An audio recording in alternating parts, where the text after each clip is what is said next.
Good morning.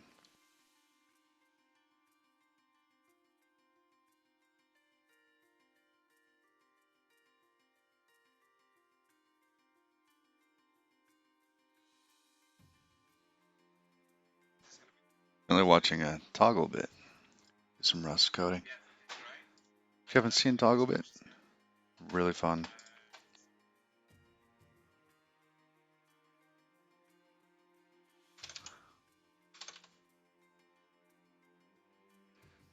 Okay, what else do I need to get set up?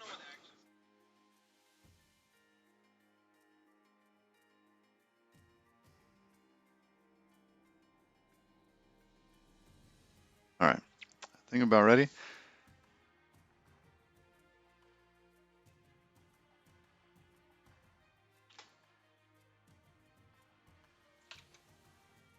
Toss a note into Discord.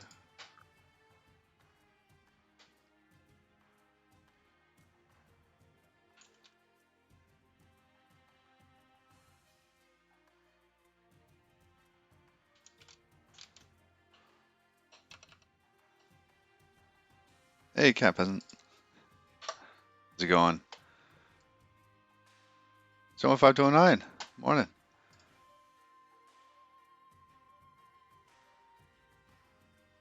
I like watching toggle bit.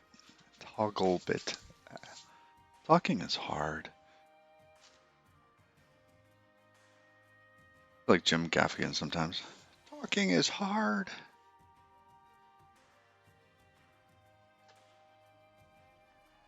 All right, so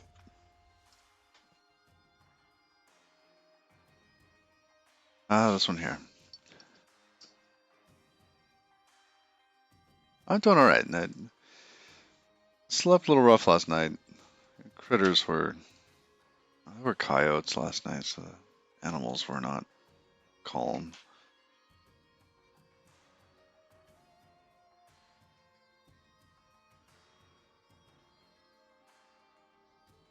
So I didn't sleep well. All right.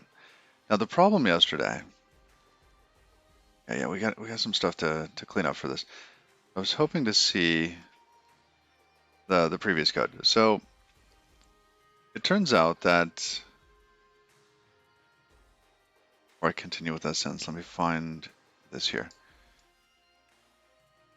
We'd been taking ownership of the pointer that was active library path, basically what this was pointing to, and ended up freeing it later because our Godot string didn't know. Almost awake for did he stream last night? That would have been late. Did he stream after work?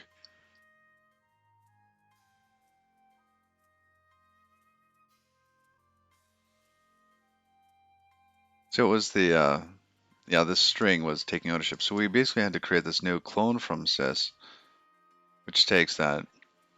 And if we scroll back up, clone from sys, it'll create a new Godot string from it using that sys bit there. So does that work? That does work that way, doesn't it? I thought I needed to call from sys on that. Did I get that wrong? I mean, it compiles. Take a look. String. Oh, I see. No, it's just pub create Godot string. Okay. Usually 3 a.m. your time. Oh, wow. Wow.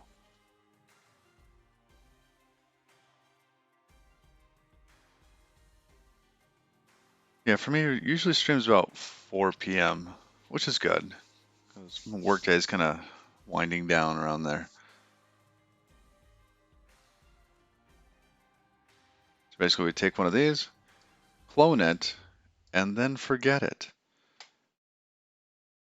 That way we don't deallocate it, and we will have then, via the clone, I think we call something inside of Godot that actually clones it for us.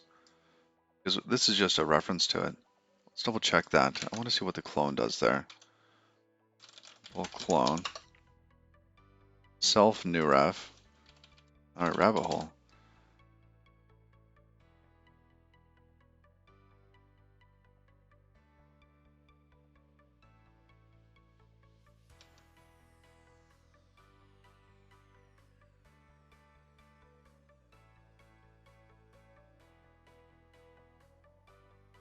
Interesting. This new ref.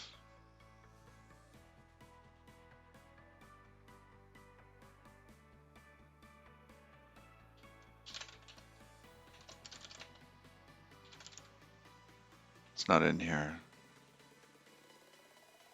Let's go look at the trait. New ref returns a new self. New reference to the underlying object. Yes. Where is it implemented for this?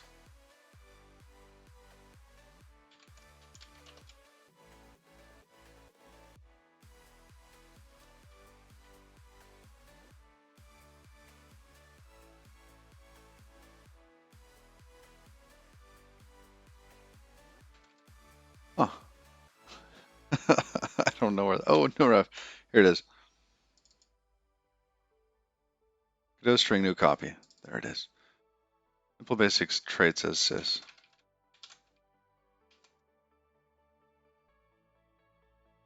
So for this trait, we implement it doing that.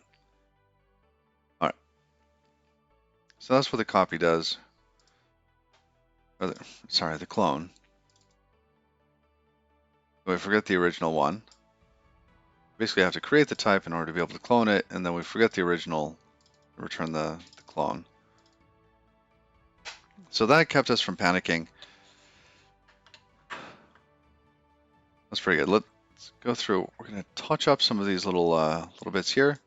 Path example should be in a backtick. That's a good idea. It's in a init.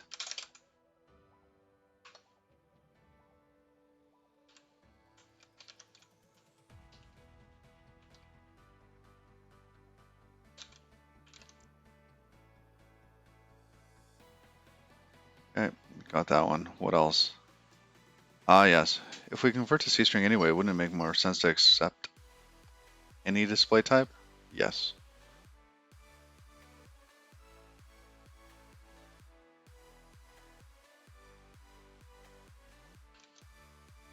Well, let's adjust that. That's still in init.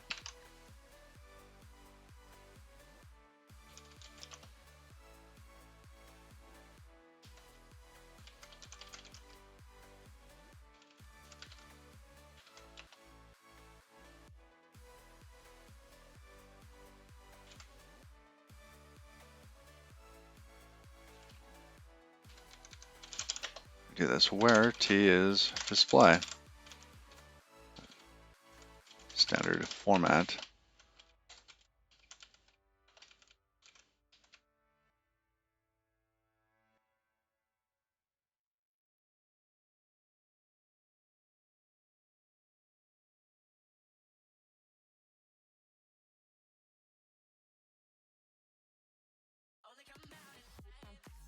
So now if we're creating a C-string out of it, how do we get from display to a C-string?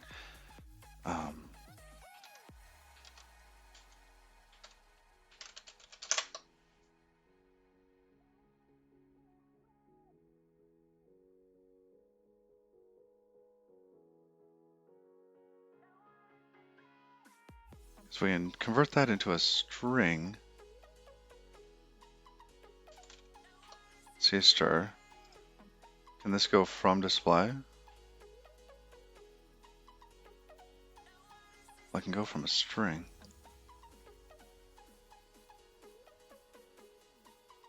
Lag means for 4000. Why doesn't C++ have a built-in forget function for containers? All right. There's some things that I really like about Rust. That's one of them. I like the way that drop is implemented. I don't know if you've looked at drop, but just a quick aside. If we go and look at drop in the standard library, it disposes of a value, right? And you can click on the little link up on the top right to look at the source code for this. Let's see. This does call the arguments implementation of drop. So it's this is going to invoke the destructor, and then the language will understand that this thing is no longer available. But it's really stupid simple. Drop here is a trait. Drop here is just a function, and it's a super simple function because all it does is it takes any type, right, any t, can come in, and it takes ownership of that t, because it's not borrowing. There's no ampersand there. And then it just doesn't do anything with it. So basically it takes ownership of it and then lets go. It's like, we're dropping it. This is how you invoke the destructor on something. It just goes out of scope. And then any function that this is in knows that the value moved into this function. It didn't come out, so it's good. It's gone.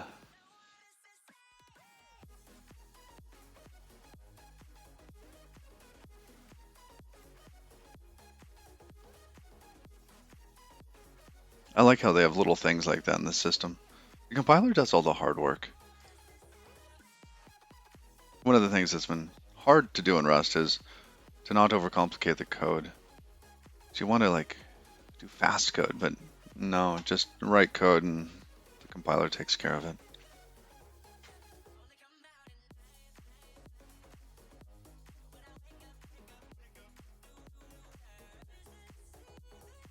Alright, so if we did have a display, any type that has display, then we can write into this, we can write into something. So here we could say message, because we can call format /0 because we need it null terminated. We'll pass message in. Because we know it's display, that should work. So we're going to have a message there. And here, we're just going to shadow that because we're only going to use it in one place. We'll take message as bytes, yada.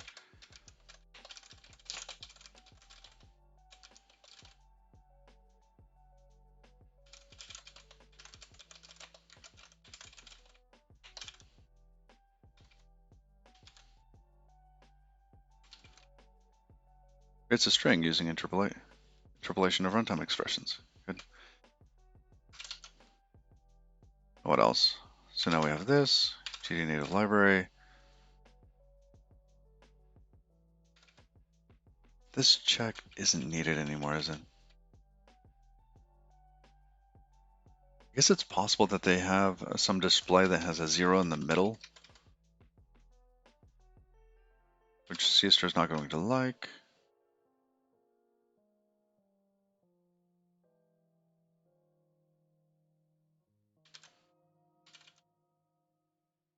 This will return a null error. Maybe we just unwrap that.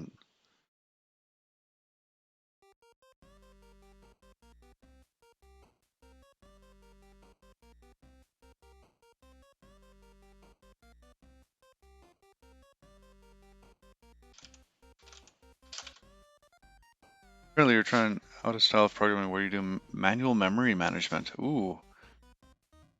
But using scoped allocators. So you don't have a lot of DNet code and it's fast. Oh, that's nice. Kind of like slabs. Like scope slabs. Oh, you took another look at the problem yesterday. Cool. A bit harder than... Because the async version also takes an additional parameter, but you can still do it with a proc macro, I believe. Yeah, probably. Let me know if you go through Detolne's tutorial on this stuff and how it is. So at this point, I'm wondering if there's a better way to convert these. Because here we have a string. And yes, we can do that there.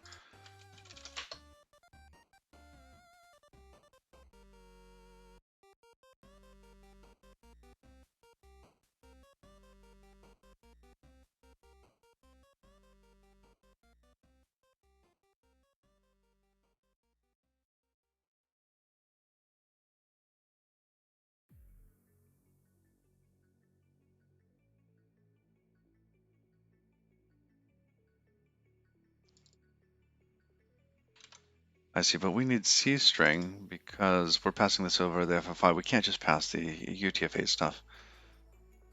All right, I think maybe we'll leave that.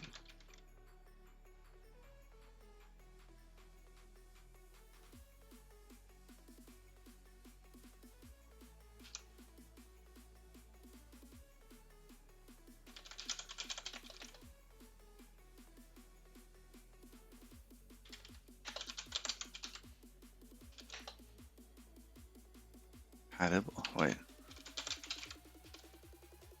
Yeah, okay, that's right. For some reason, that A, like I wanted to put an A here. Compatible. Where's FFI compatible? String.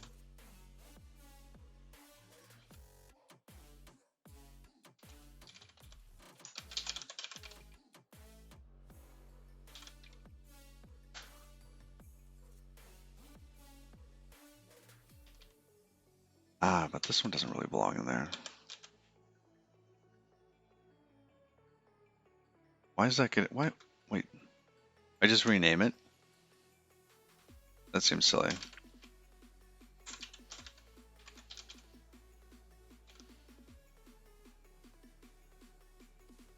Okay, that's better.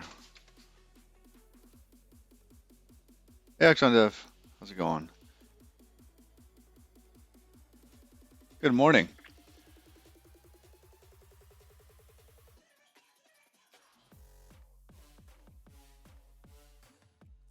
Yeah, the Prog Macro Workshop. Yeah, that's it.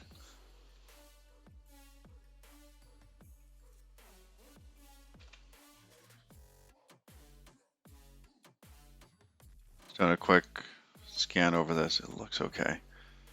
Now let's give that a cargo build. Am I in the wrong folder? No, we're not. Okay, we're in the right one. It's good to see Togglebit using this stuff this morning.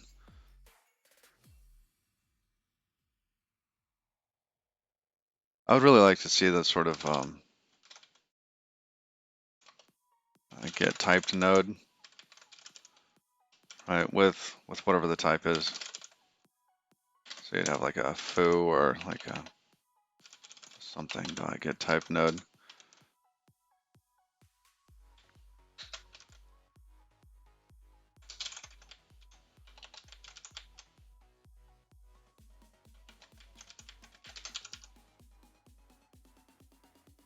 Path to label.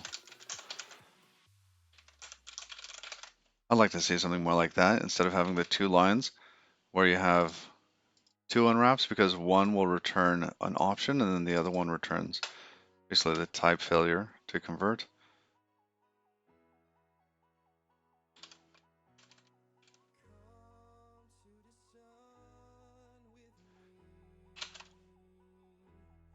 Okay, so we got that. Oh, we're going to test the build.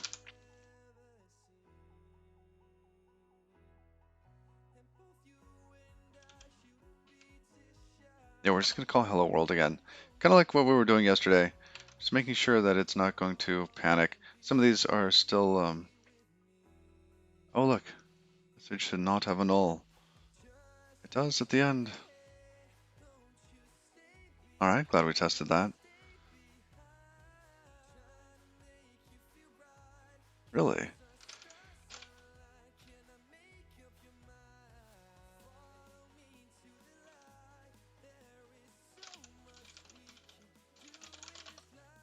Huh. Why? I thought that only complained if it had a null in the middle, not at the end.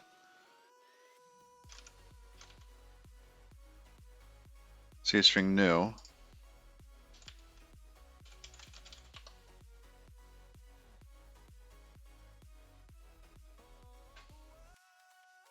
Actually, what can we do with C star?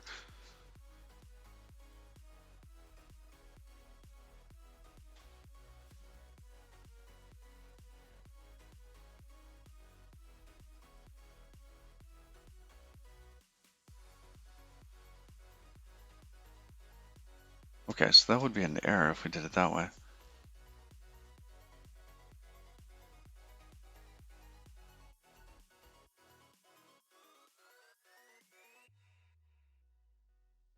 But I think what it's actually asking for here, do from bytes. I don't think it's really doing UTF-8 stuff here.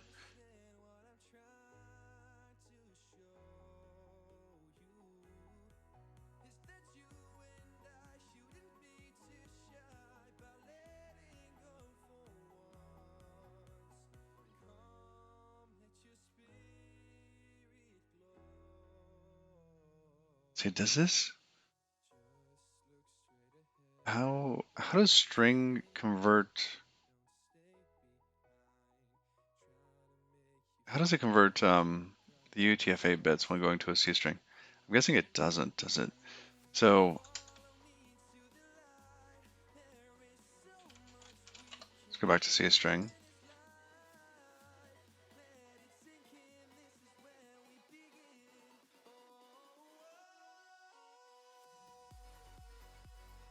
Huh. So we're just converting it as bytes. So this here could actually be G star from bytes with null. Then we put the null back. That returns a result with a C star. Okay.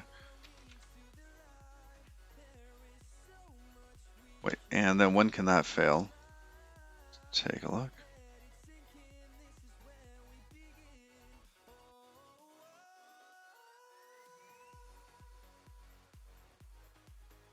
After ensuring that the byte slice is null terminated and does not contain any interior null bytes. Okay.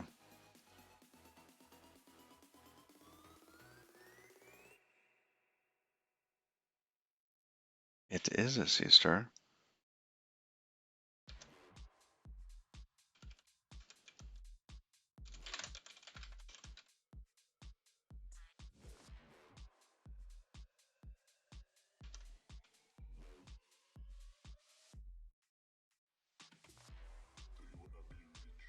Okay.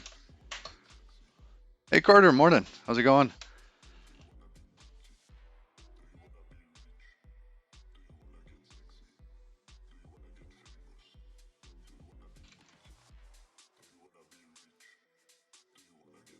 This song sounds like one of those bots that comes into the channel. Do you want to be famous? Like, no. We're going to fast forward that one.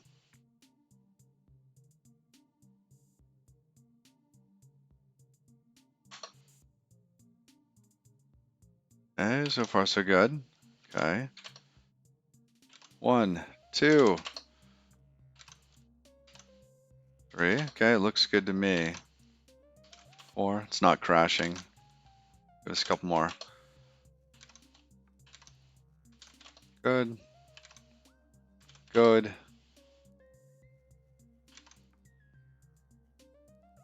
Good. All right, that's good enough for me.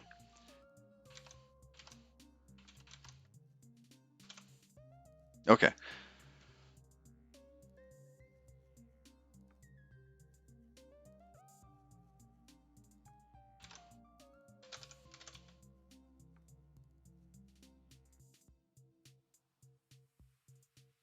So one thing that I'm not quite comfortable with is the name of this module. I don't like calling it a init.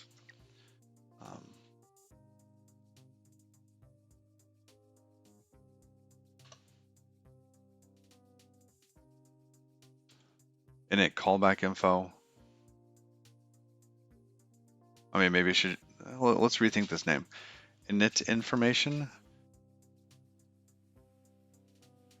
Because where is this used? This is used inside of macros. Now that we've gotten all the easy stuff out of the way, let's get to the hard stuff. The naming.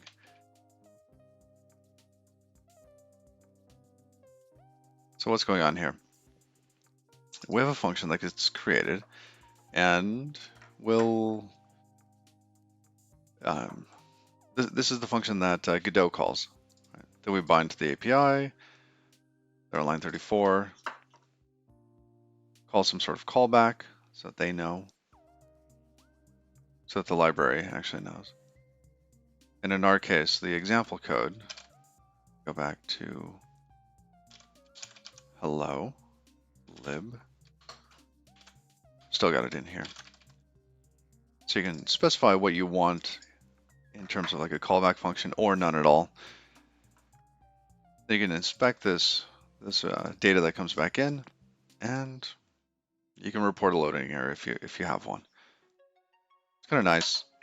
And you have a little bit of information on it, right? And you can report something back to the user. And it's nice because it does show up in the editor. It'll be on the options, no, the output tab and the error tab. So those are both good things.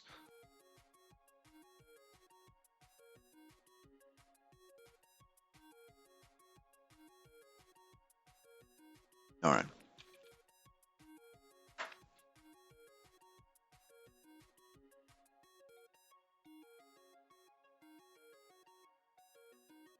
So Godot GD native init. The next little piece is actually going to be in maybe Godot GD native terminate.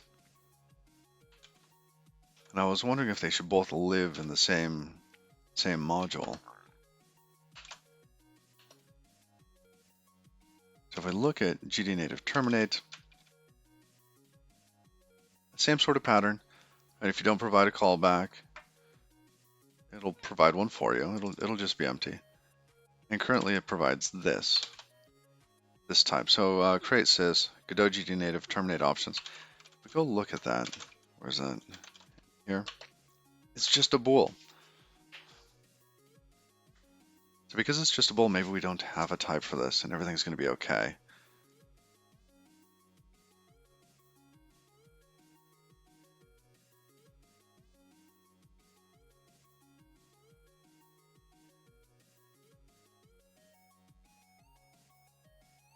I like how it's named options.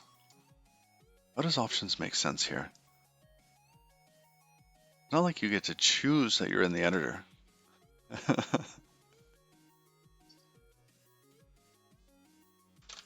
All right. Where's our code? No. Too many windows. There we go. Using Vim shortcuts. Or Tmux. Oh, sorry, Tmux shortcuts. So maybe we don't worry about it. Where'd our macro? Oh, we're in macros.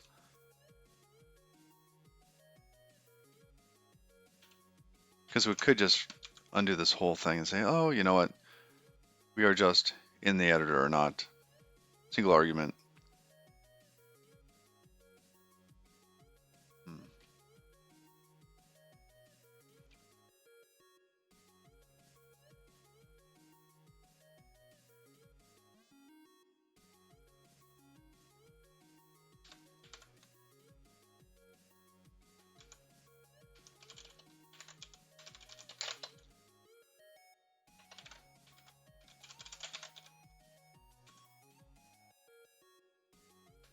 Is it 3? Oh, okay. So yeah, it's called in editor.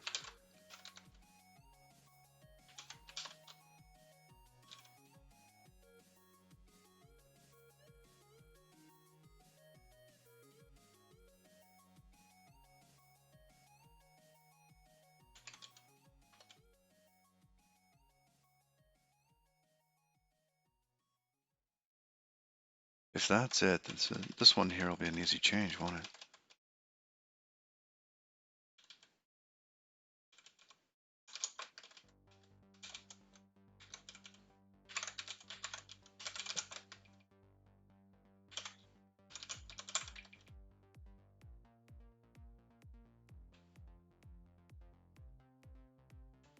All right.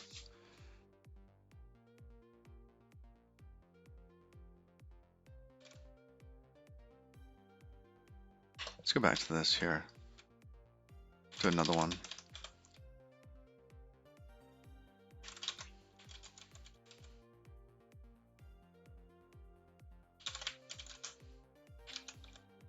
Starting, stopping. We'll have to take a bool here.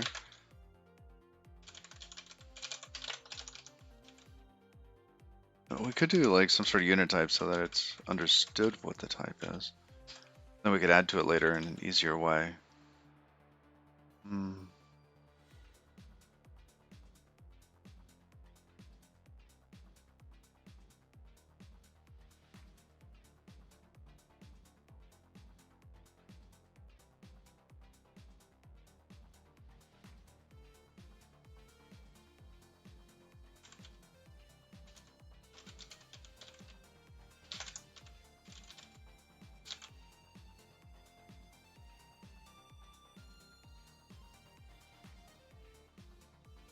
Oh, at this point, we should be able to just do a Godot print or a Godot error.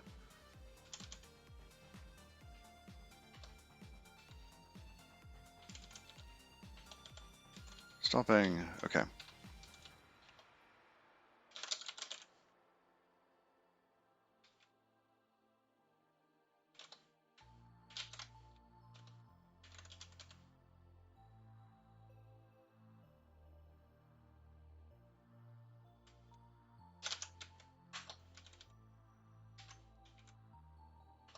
I have to build it first. There we go. Okay. So if we do that, that'll be good.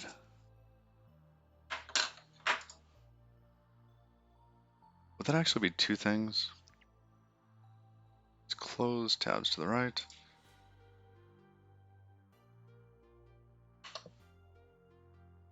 That's the old repo. This is a new one.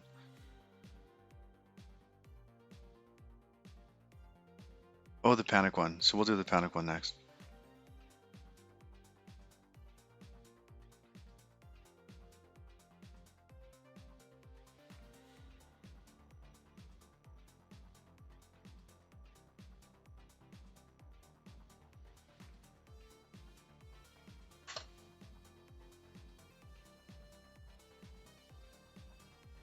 All right, there's starting right there.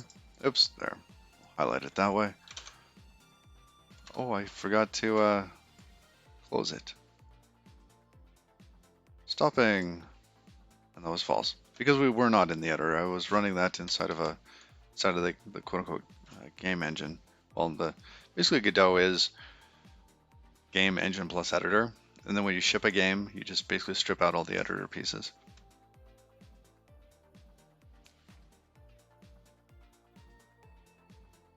That's good. And if we do this another way with the actual editor, what was it? Applications Godot.app. Was it Mac? Contents Mac Godot. So now this should be in the editor. Let me close that. Oh, false. Strange. Is it because I ran it with the path? Probably. I want to see that Boolean change.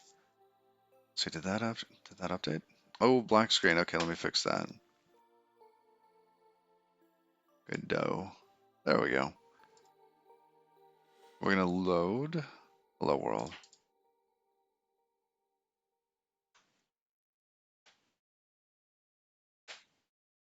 Oh, and it didn't move on to the next window. There we go.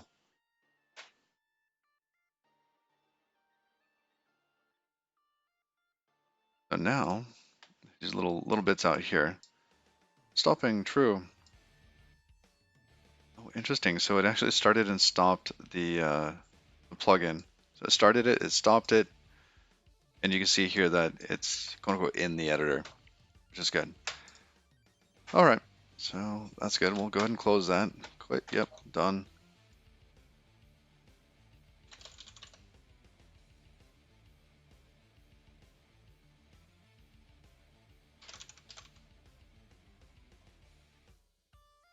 Okay. Now what about this? Currently there's only one value there, but maybe it should be similar here. I still don't like init callback info.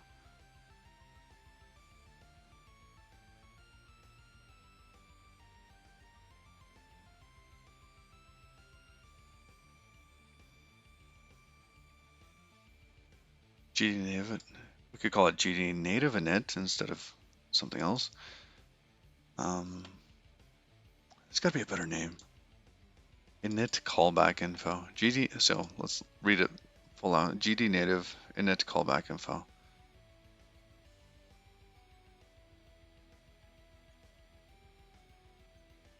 I think init is good.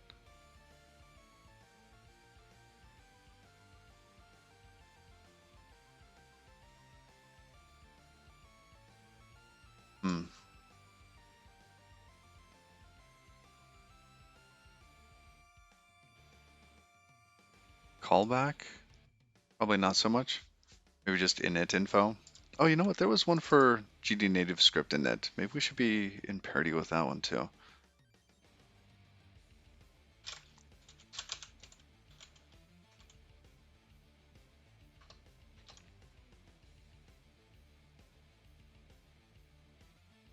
What does init handle? Oh, they actually do. Yeah, native script. That's quite a different init.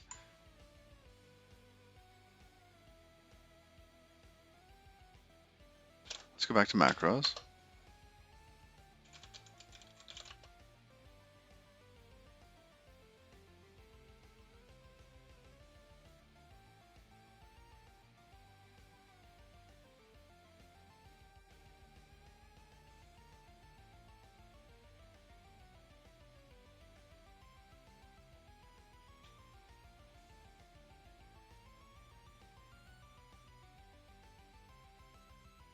Hmm.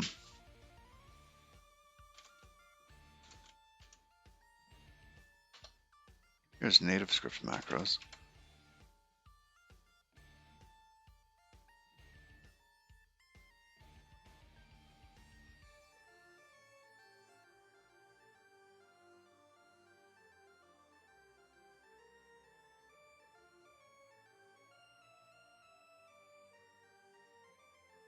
Why are there two of these? I mean, I get that this is not GD script, this is native script.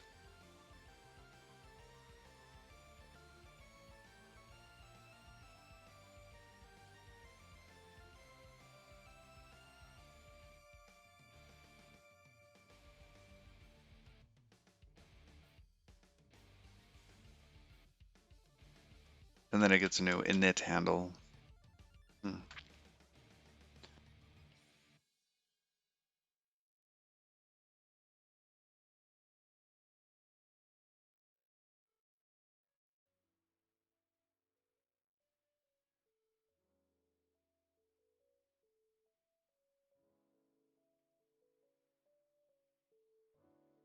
I think the API has to be bound before that.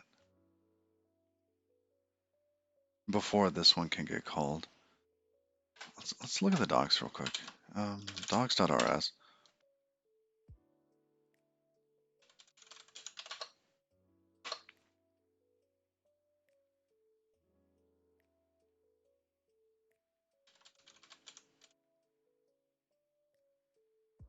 All right, so declare the API endpoint to initialize the GD native API on startup.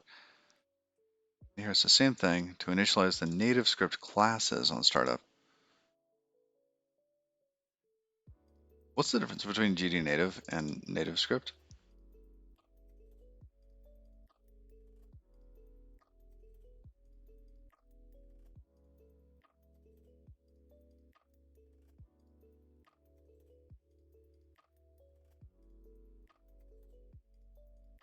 Hmm,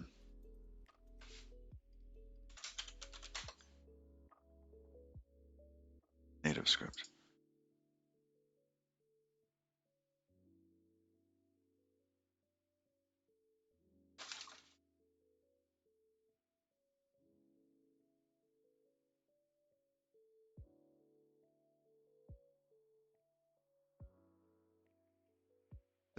The lifetime of this object is automatically managed through reference counting. Okay.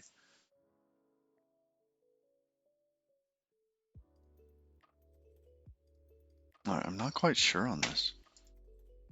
And I'll say that. I don't know what this is. Everything that I've been using so far is really coming through the other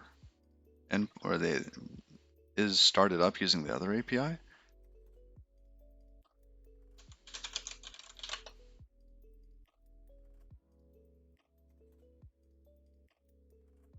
Type tag information.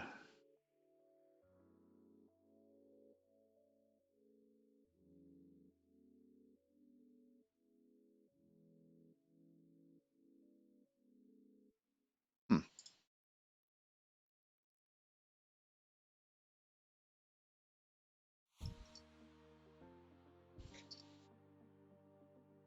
Dog's barking at something.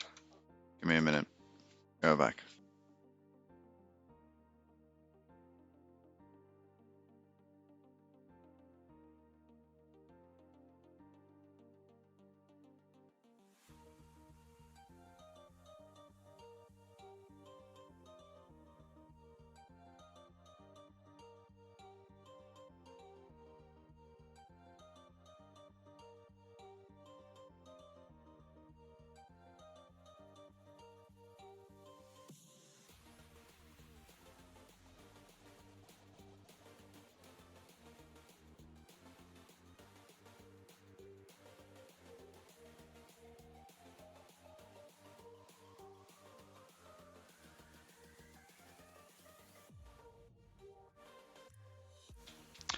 Yeah, no idea what it was. There's something out there. All right.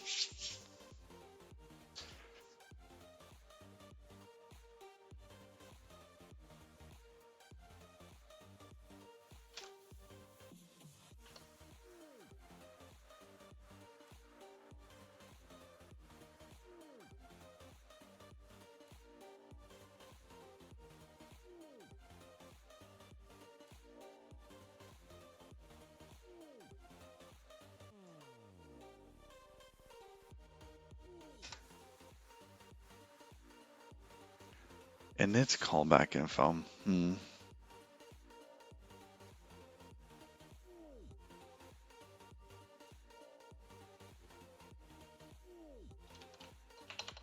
Init info.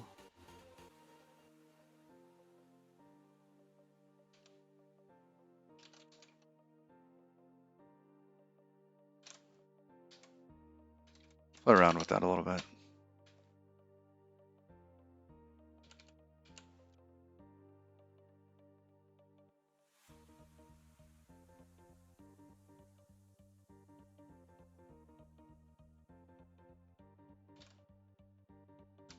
I think we're missing one. Probably the macros.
Let's give it a run.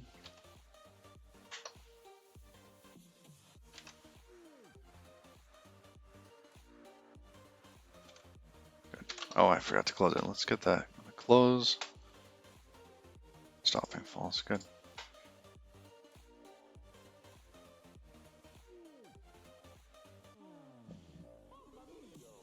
Nice.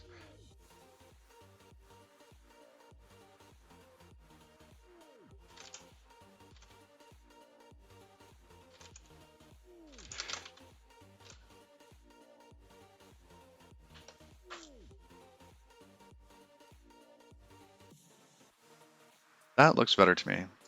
I don't need to know that I'm in a callback, just that this is being called. Okay. Get status.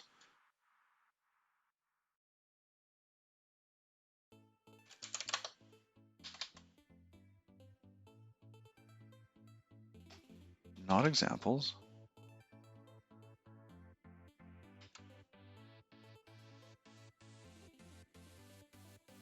Okay, we got that. Change that one. Clean this up a little bit. No longer just renaming library. Okay.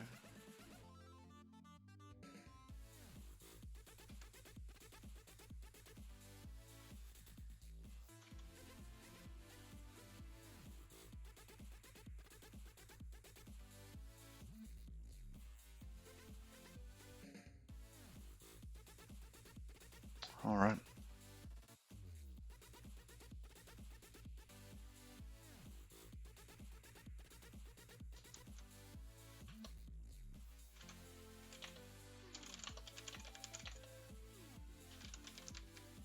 Horse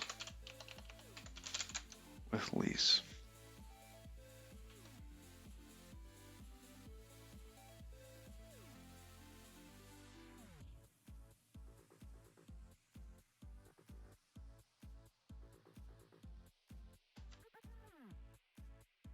Okay, got that one resolved. Anything else? These ones were from the first test. I think we're good there.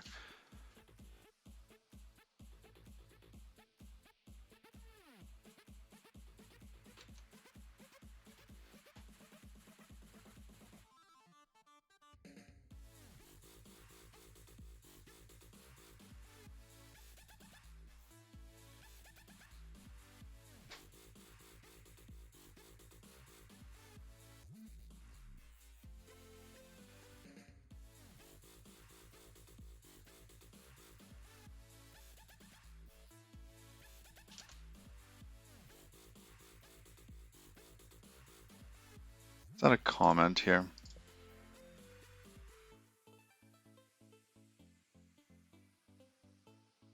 I want to jump to the macros, to the terminate macro. This here. Start a conversation on this one.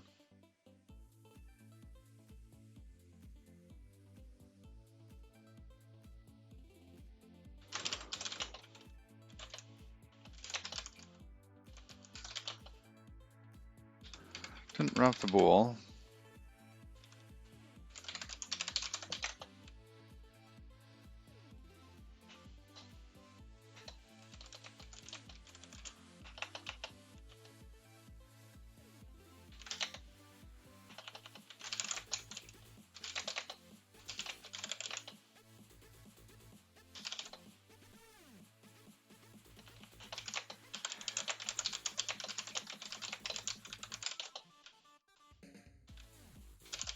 Let's see, well, we want a new type to keep future code from breaking here.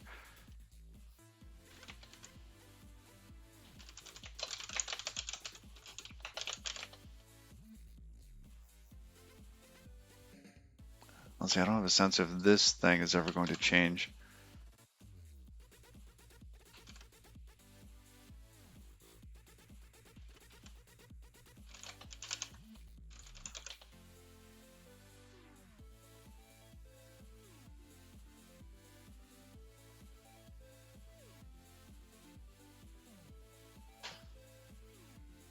Okay.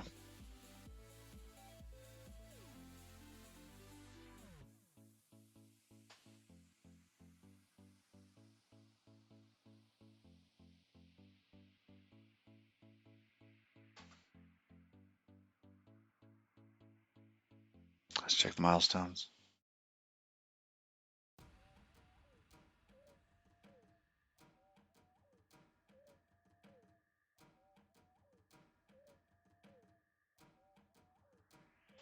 $95. Once this one's done, that should be closer. Down to 2. So that one might finish this one. Yeah, we got that and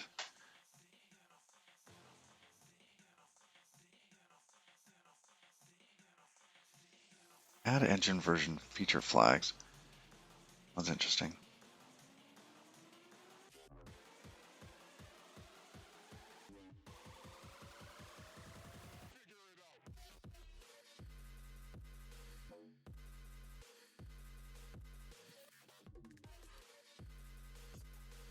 All right, let's finish this one up.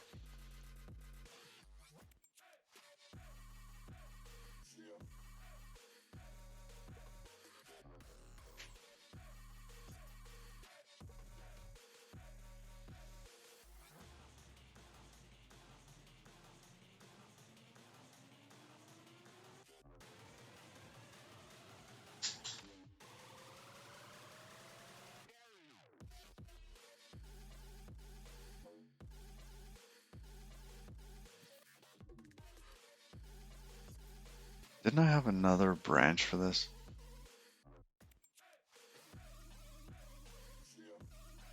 I did.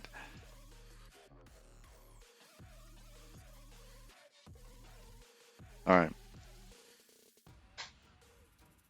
Let's check that out.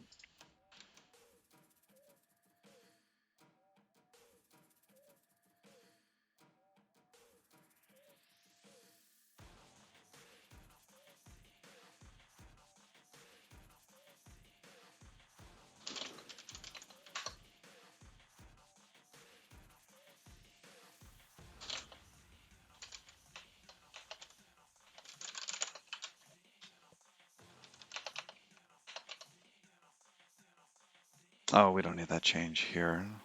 Just restore that, get restore.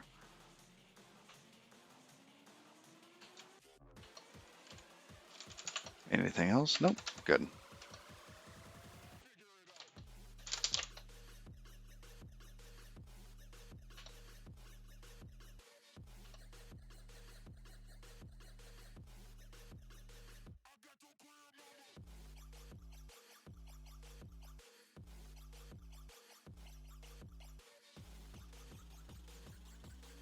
Okay, that's good. This one's pretty neat.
Okay.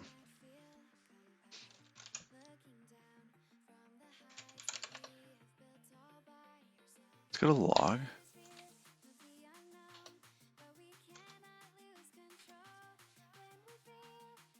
Okay, so one of these. Oh, I like this. I like how you can drill down into this. All right. And this is fine. We're actually checking to see if that's going to be correct. It's good. Oh, and then escape to get out of there. Now this work in progress one, this was in the macros. I was trying to check here. Wasn't sure exactly where these things should be checked.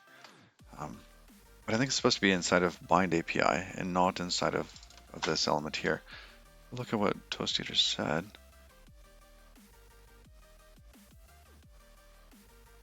Oh, it was on the other PR, actually. A little comment on there.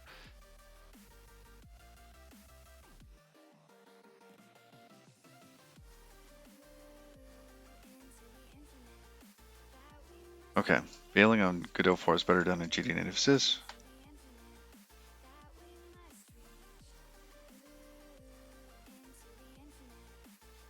Alright.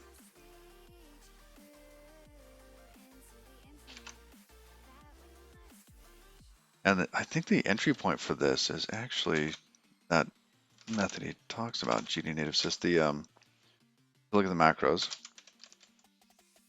GD native core macros. Here's init. This is where we get called back. I was considering here, doing the check here.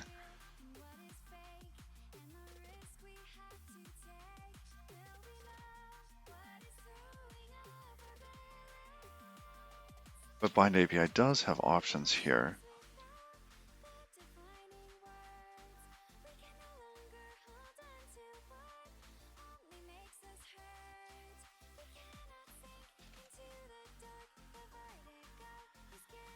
Can't use Godot error here because the API is not bound.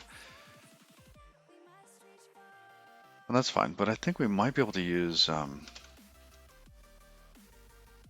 it go? Not the terminate option one. The other one, the init options. Oh, here it is.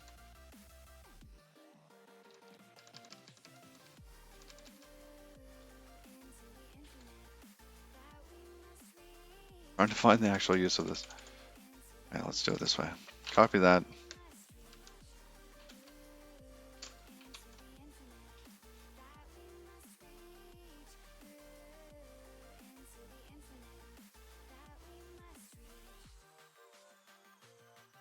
Oh, impl default for that? That's different.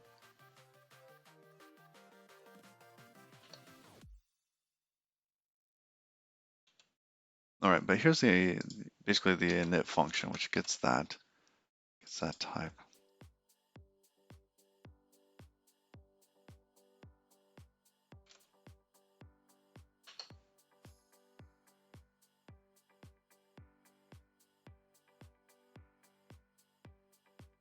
I wonder what the hash represents.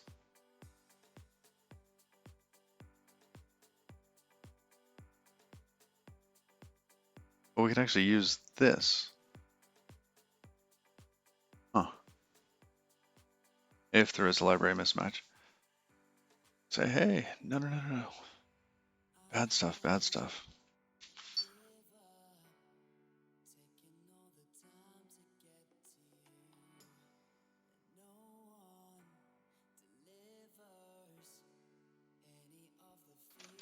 All right.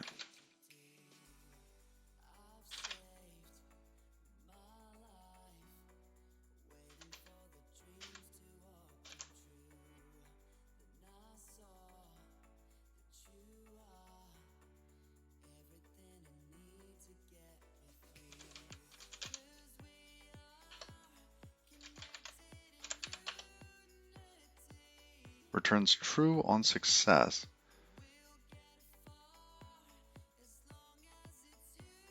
Really? So if that... I see. Yeah, it just returns. Okay.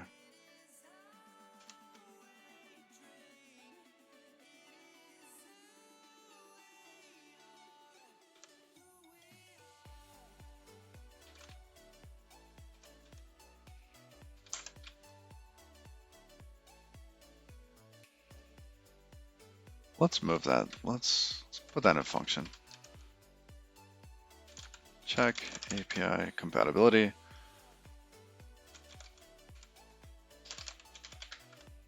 Give it options. And it's going to return a bool.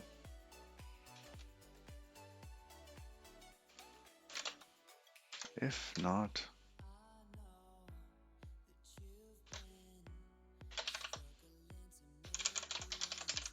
we'll return false there.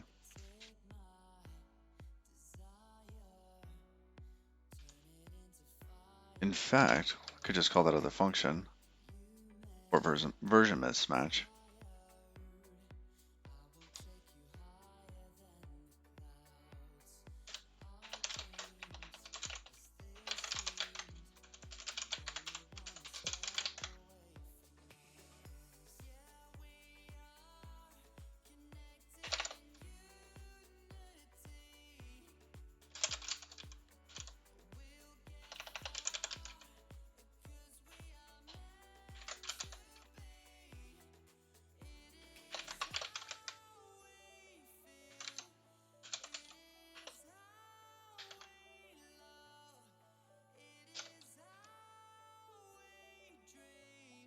Yeah, that should be object here. Let's destructure some of this. So we're going to need, say, no. Let's not do this.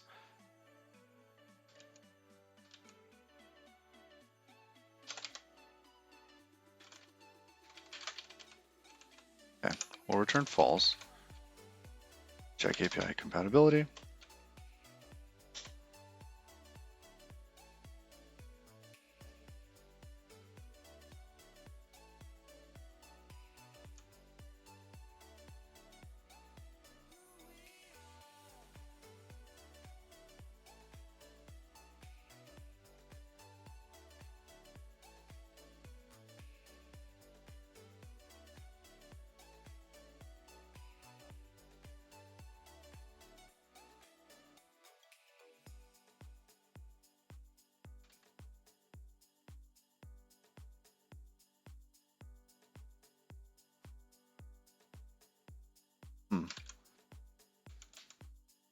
Where should we put this?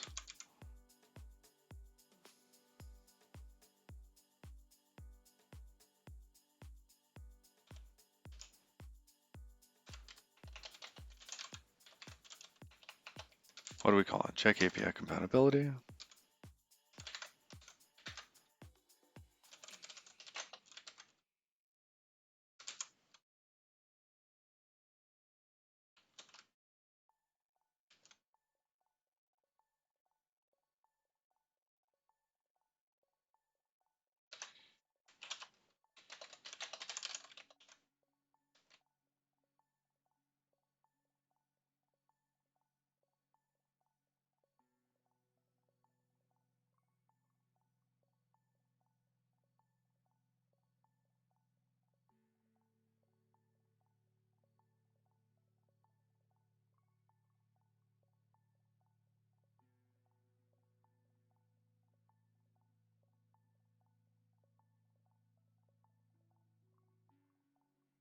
Match find version.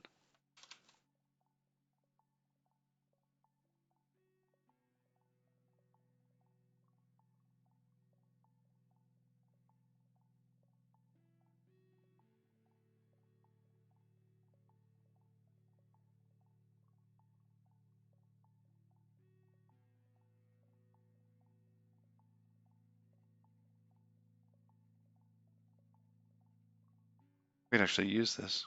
Okay. All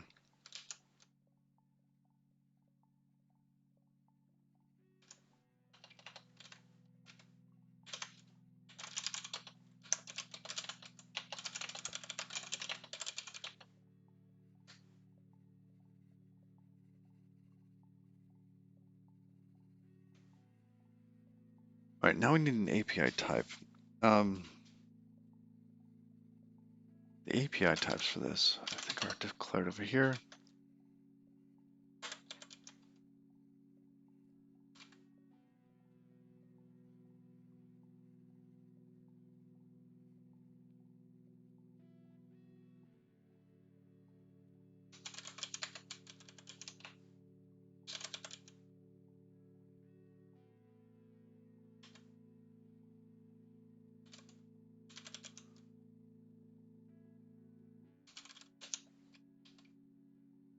There we go. On line 4498, of course. So we want that one. GD native API types, GD native core. Sys, colon that. Okay, what's the first parameter here? Oh, the struct. GD native API struct. Okay. And where is that inside of one of these? Because init options has a core API in it, doesn't it? And then the core API has those elements in it.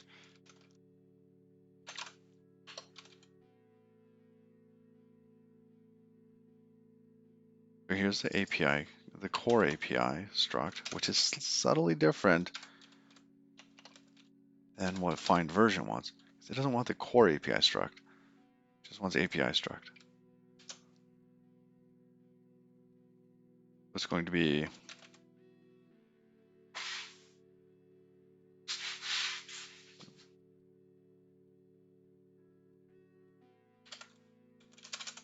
options dot, oops, should have been core API, I think. Core, no, just API struct dot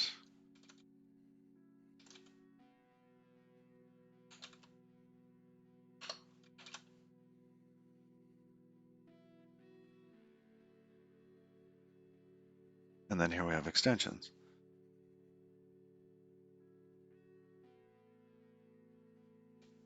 So that dot extensions. All right.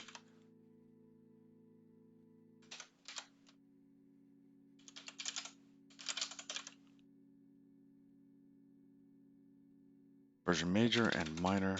What are those types? U32s. Major is 1. Minor is .3.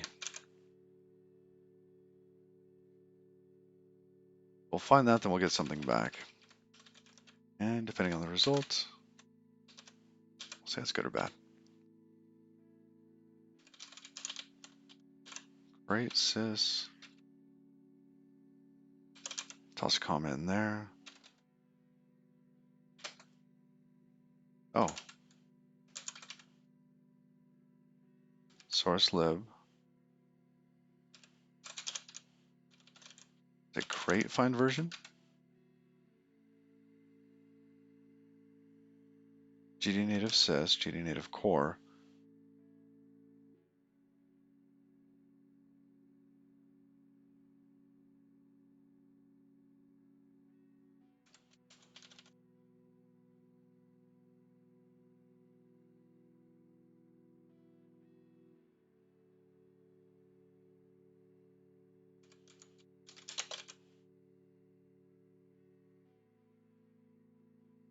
Oh, it's private.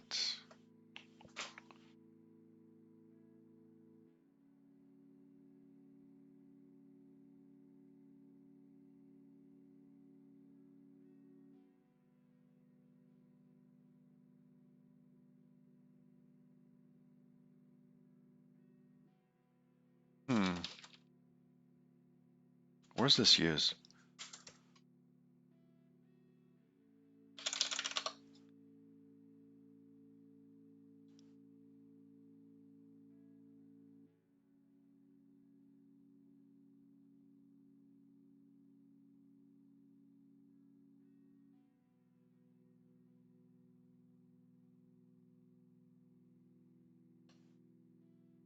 Find API pointer. And you are used where?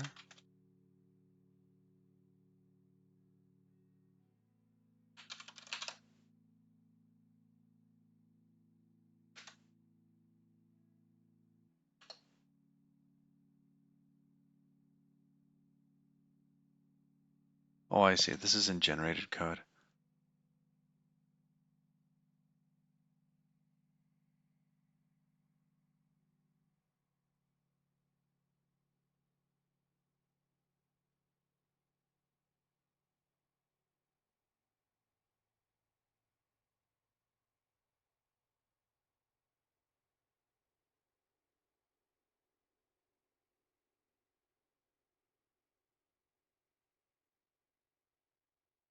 Hmm.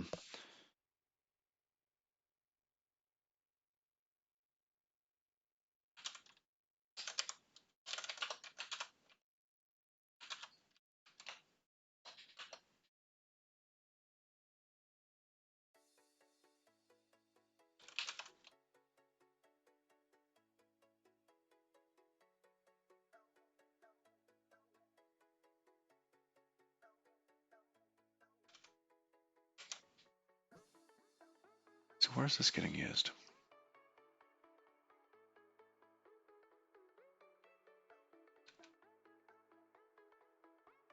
API constructor gets called from where?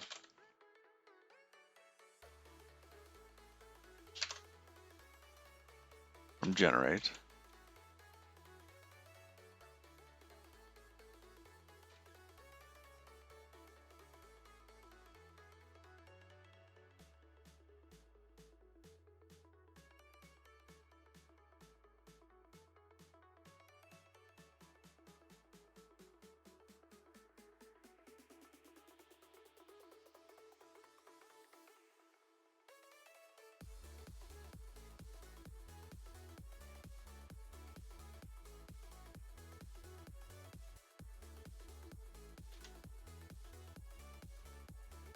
Yeah, this is the other place that we put this, so that if somebody tries to compile against it, compile against the Godot 4 JSON file, it should panic.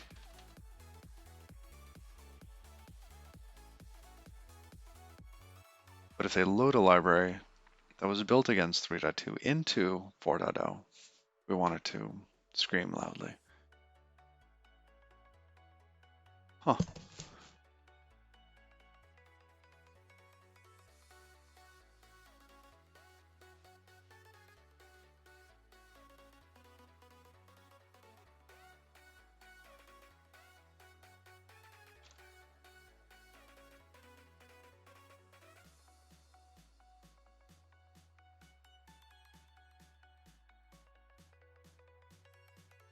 This would have been so nice to just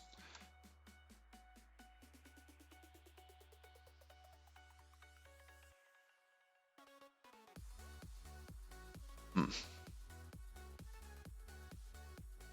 Let's see, and this is a pointer arithmetic here, offset.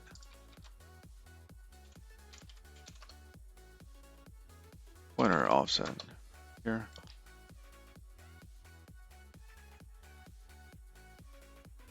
I see.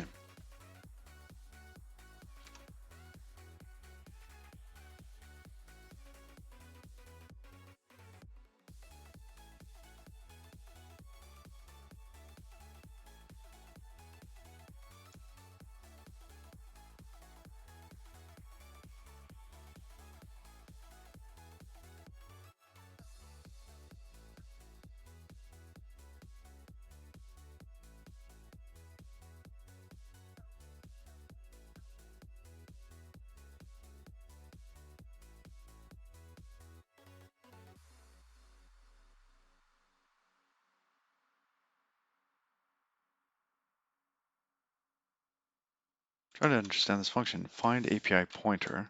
Pass this in. You get the desired API that you want here. So major minor version. You pass it in here. If you match here, it's okay. Oh, I see, I see. And then last error is equal to error. That's mutable. Got it.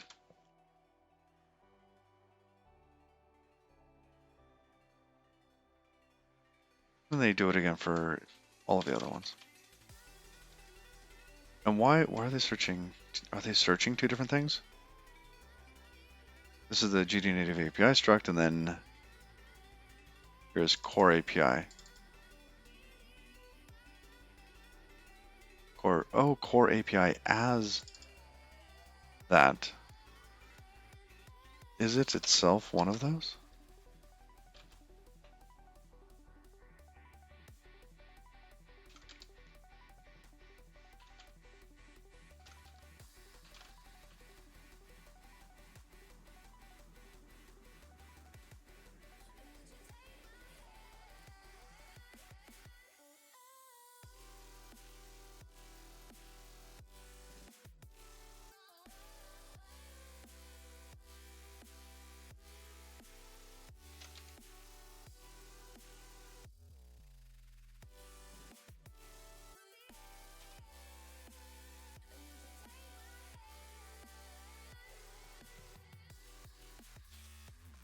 I think it's basically banking on the fact that these top ones might be in the exact same order.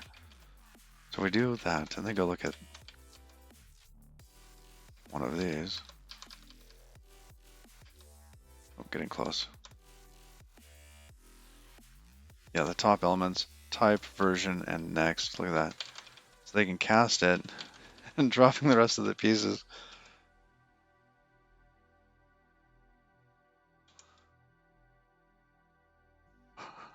Oh, tricky. Okay, got it.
Now this here, this find API pointer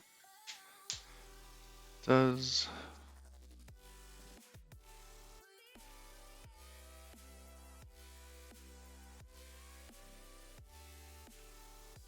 what am I trying to say? So I'm wondering how this gets used.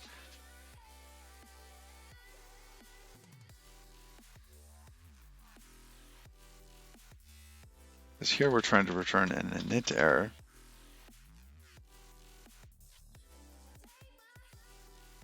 And in this case, it's going to be, let's say, a version mismatch. We could have like a version not supported.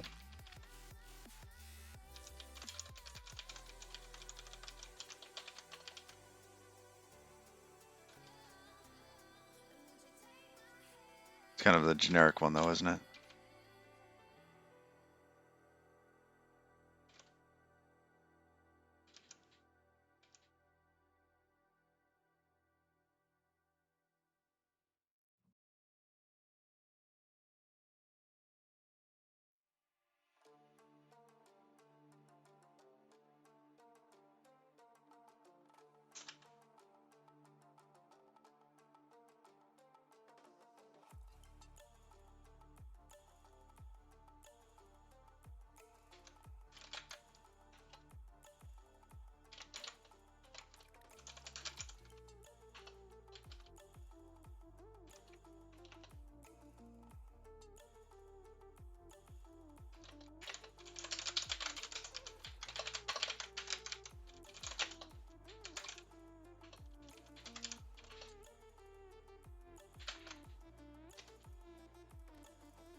Oh, it's an option to a result.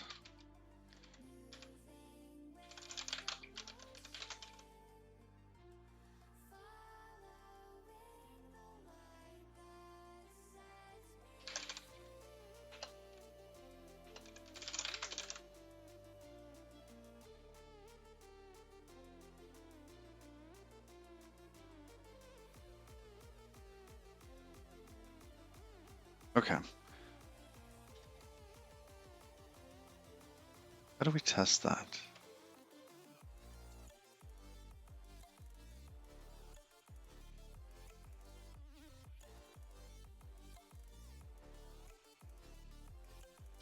Okay, where's it getting used?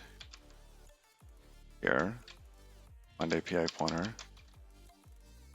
And this was getting used from the generated code.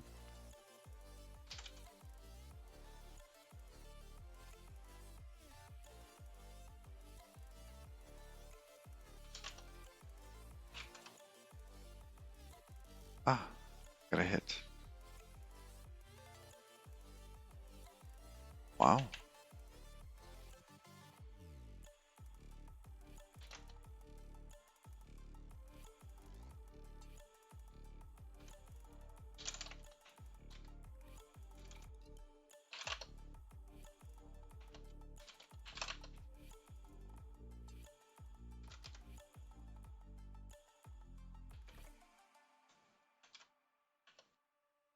One zero. Okay, good. All these different types.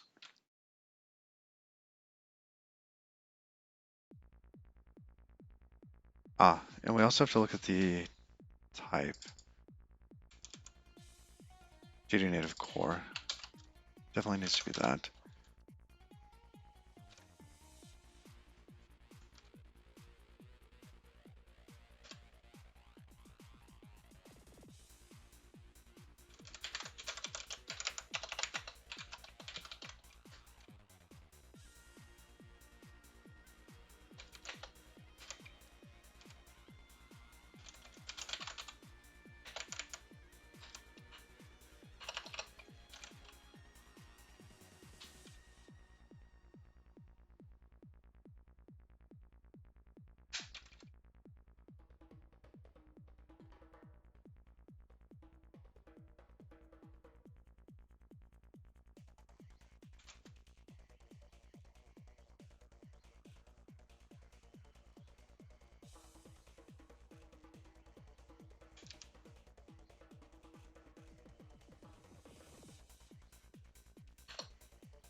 Intu's fine.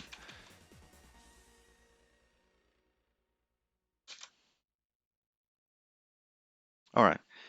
So for playing around with this and calling that. Wait, but that's in the generated code, isn't it?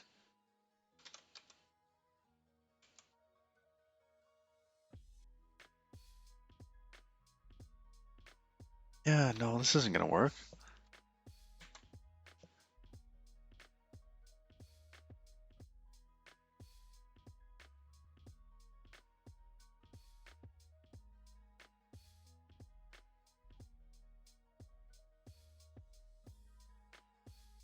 No, okay. Going back. It's not going to work because it's only looking for things that it was compiled against and not for things that it's loaded into.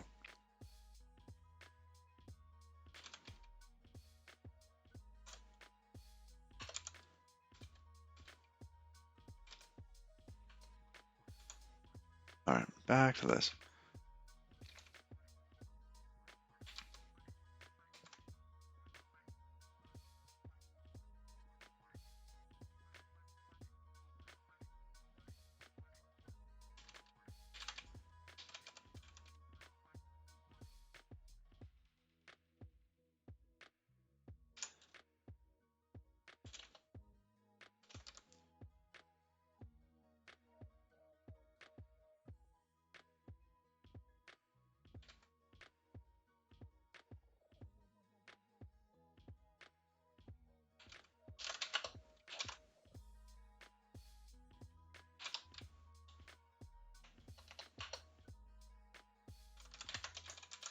See, most of these are core API struct.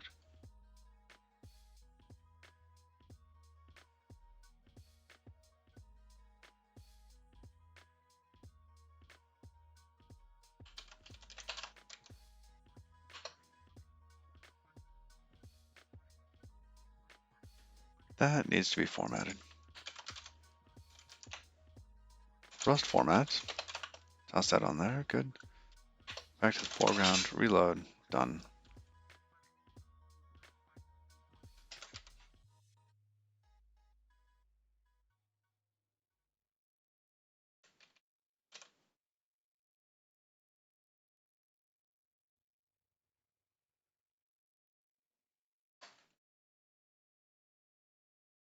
Yeah, that can't be there.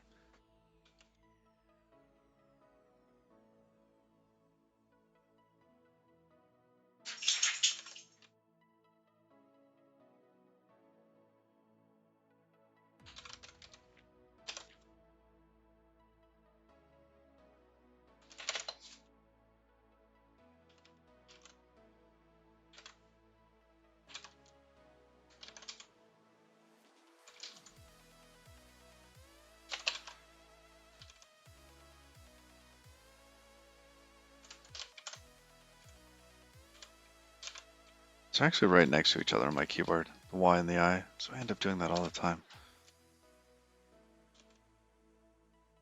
The Y is just above the I, where T and G are.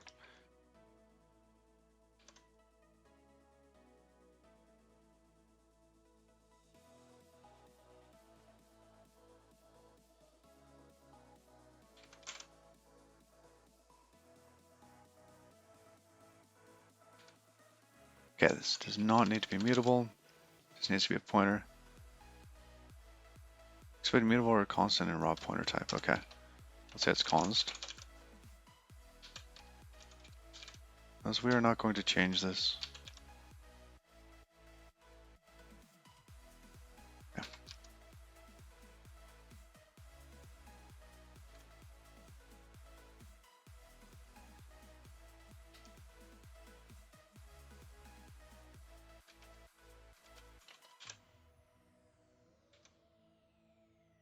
API is mutable though, because we'll change what that's pointing to.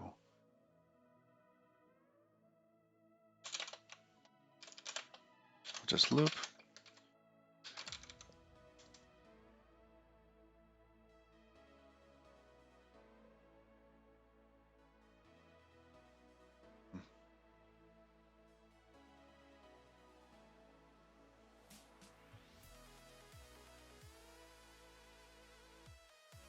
go back here.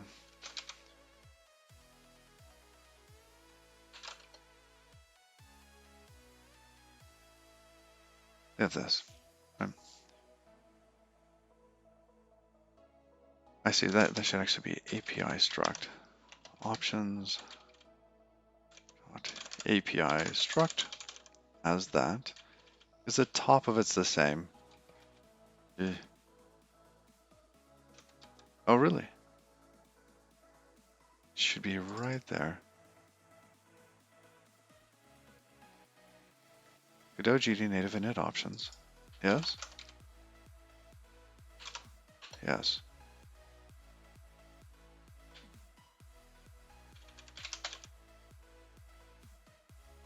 There we go.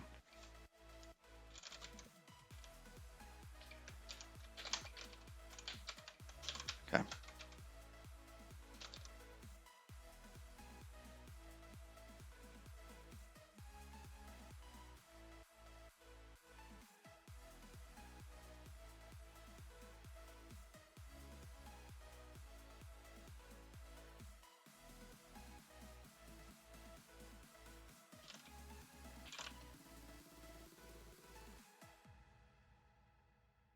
Here they have extensions and number of extensions. But they also have Godot GD native API struct. So they also have next. What's the difference between next and extensions?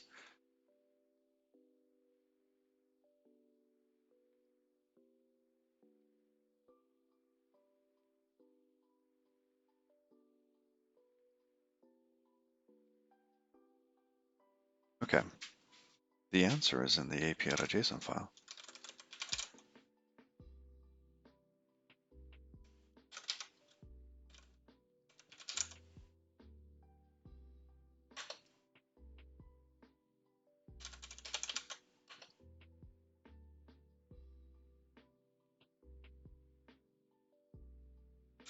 There's a lot of other nexts.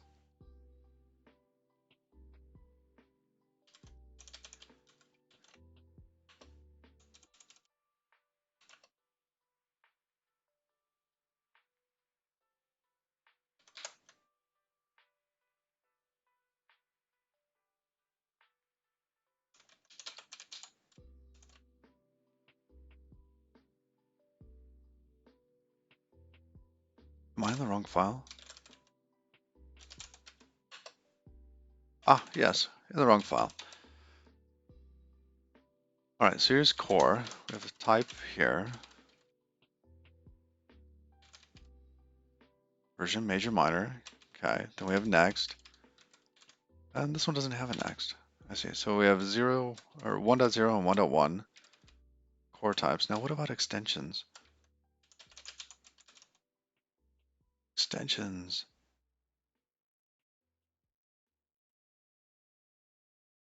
What are these?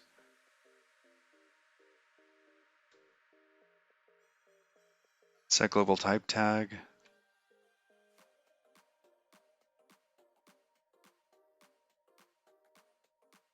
Okay, but I don't think we have to worry about the extensions. I think we just need to worry about the core.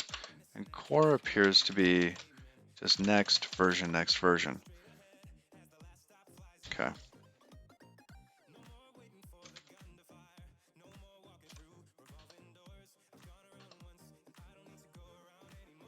All right, and in that case, we can just keep setting API is going to be equal to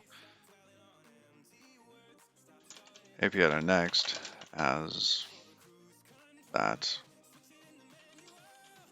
Oops.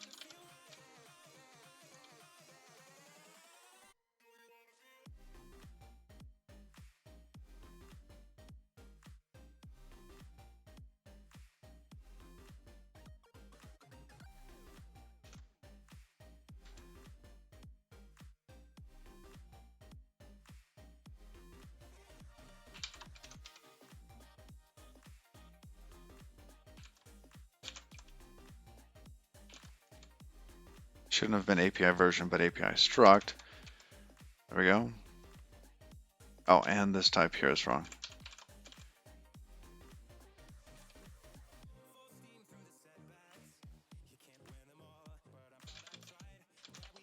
Can we do a type def here?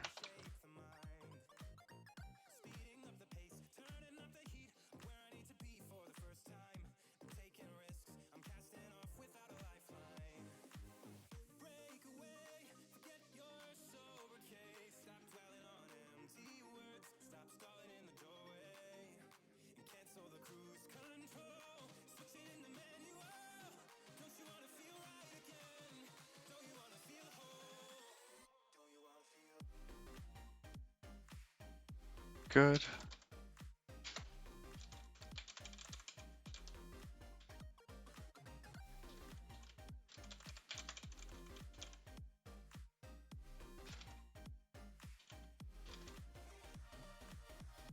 It should already be that type.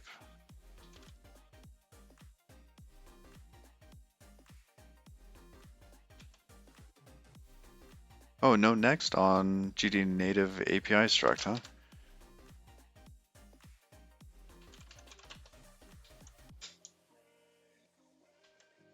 I disagree. Oh, because we didn't deref it.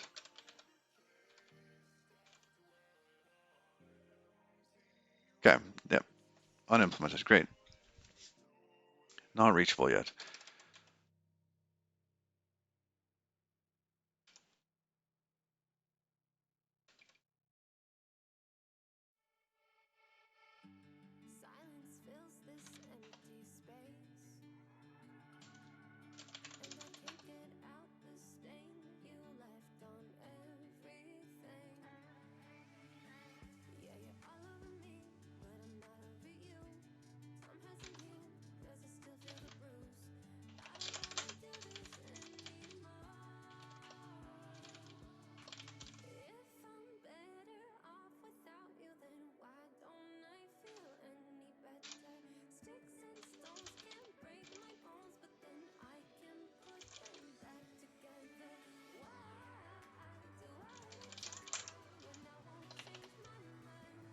All right, so at this point we have an API element there.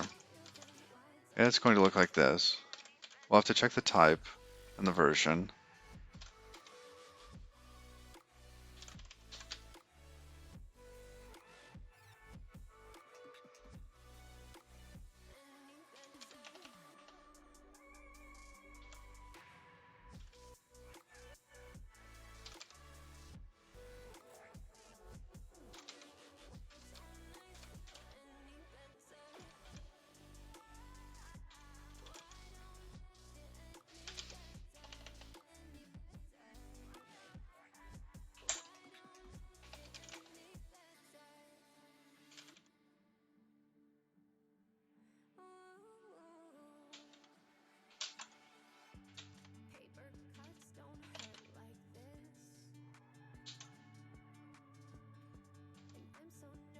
Let's see, type underscore version and next.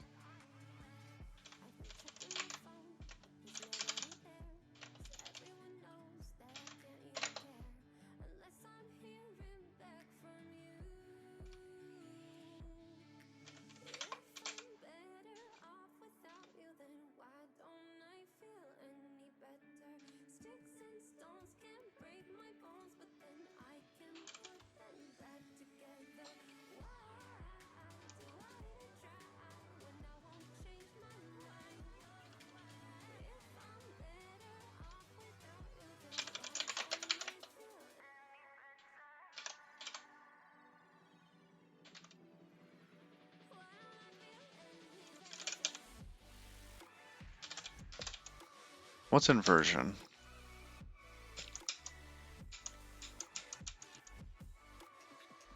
Let's go to the top here. I think we missed it. There we go. Just major and minor. U32s. Okay.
All right.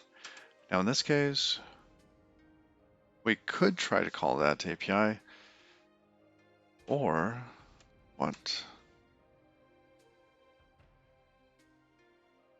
Say this one calls report init error here. We can do the same thing. Just give it an E. Say, and this is going to be of type init error. Let's take a peek. Yes, this init error. Oh, maybe that should return.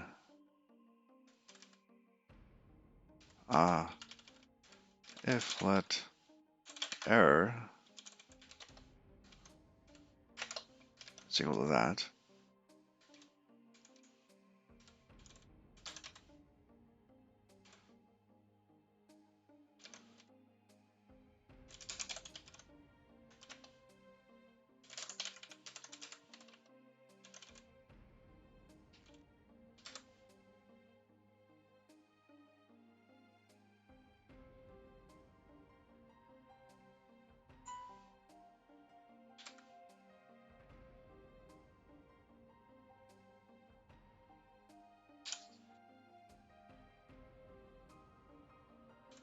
So we're going to return error.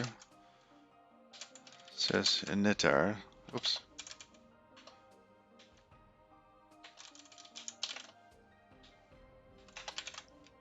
Our message is going to be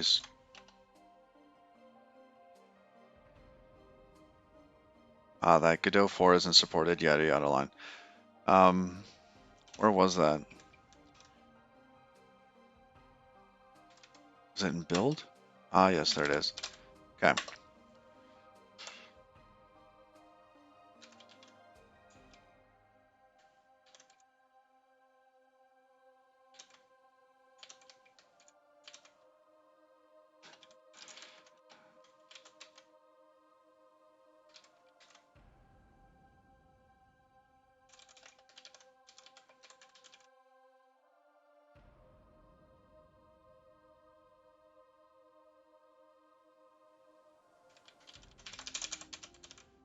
And that's the generic variant of that.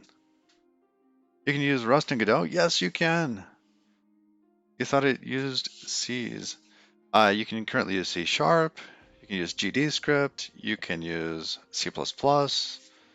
I think there's a D binding and something else. There's a whole bunch now. And we're actually working on the project, which is the Godot Rust API bindings. And welcome, Black Ruby Dev.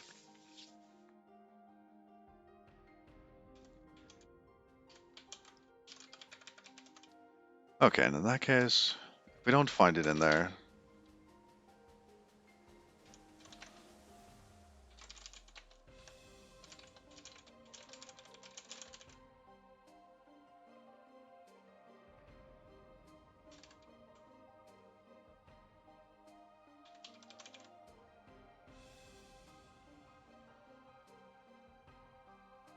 oh yeah, if you're more interested,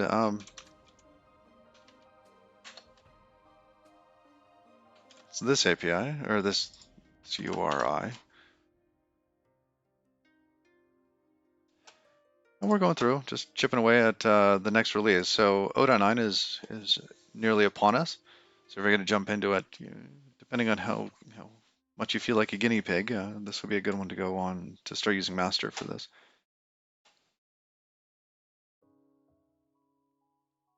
Let's see, we just did this one. We're currently working on this one here. Got some feedback, updating it a little bit.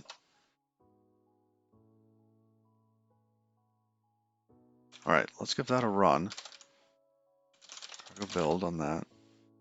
So we'll build it, run one of the test examples. How come I'm not using Rust, or why am I not using C++, for example? So I've been a professional C developer for 5 years, and that was over a decade ago, and that was fun. I absolutely love C. C is one of my favorite languages. Um, I worked professionally at one of the quote unquote big box companies as a C++ developer, and that was nice. No real complaints. I like C++, how especially the latest C++, like C++ 17 is just awesome. Um, and I've written some big projects in Java, like actually worked on MMO backends in Java. Um, and Rust solves so many of the bugs that you spend a week fixing up front. It just fixes it up front. It says, no, you can't do that. You don't own that pointer. No. Um, and because I'm building these projects on my own and I don't have weeks to spend looking for bugs like that, I would rather use Rust and not do the self-flagellation of um, experiencing those bugs again. Like shared ownership in Java or goodness, some of the concurrency issues. I know you can still get deadlocks in Rust, um, but it's harder to do. You know, the primitives I think are nicer for um, passing values around and knowing who's mutating what and when. I don't know. That's probably a long-winded version, but there you go. I like how Rust makes you think about ownership of values.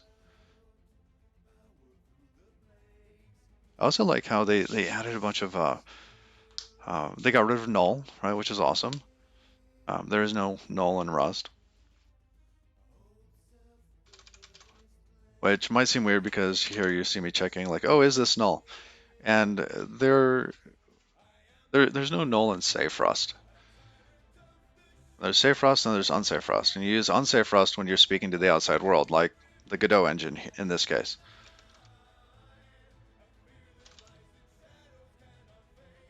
All right, let's run one of those examples now. This one. Okay, that one still ran. That's good. Okay, so we didn't butcher it. Now I wonder if we can actually fake an error here. How do we fake this?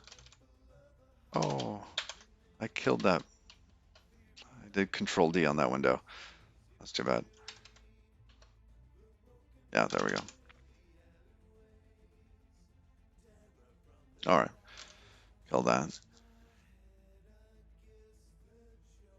I could go modify Godot and just pretend it's version 1.4, 1.3. Where would that be in Godot?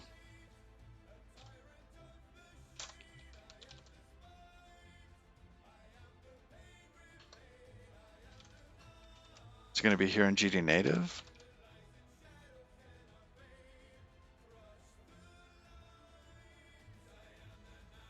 Loaded libraries, okay, yada yada. Set get.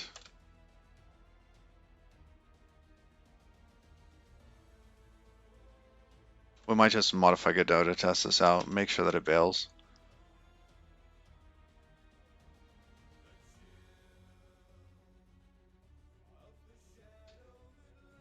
Okay, here we have initialize and terminate, and that's for GD native.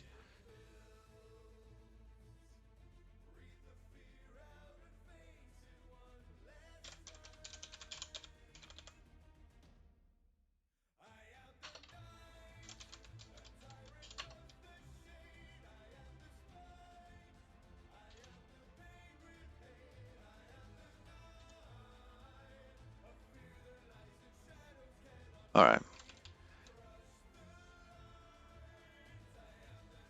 So here we're getting the library path, string, file, yada yada. Globalize the path. All right, load once. Loaded libraries.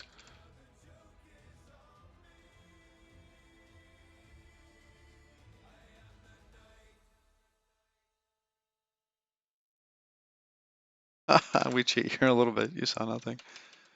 Oh, that's funny.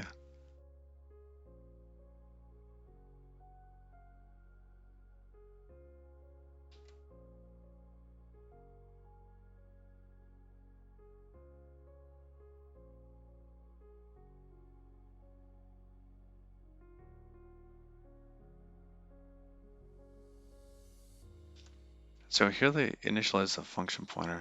Okay, F pointer options.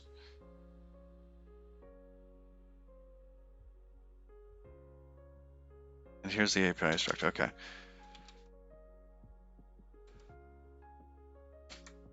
Oh, where's it coming from though? Is that on itself? Probably, isn't it?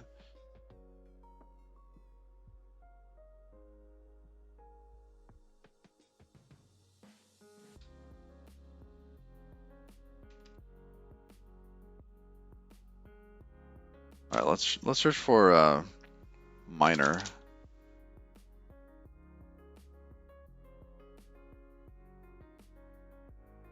Hopefully not too much. Oh, that's about the engine itself.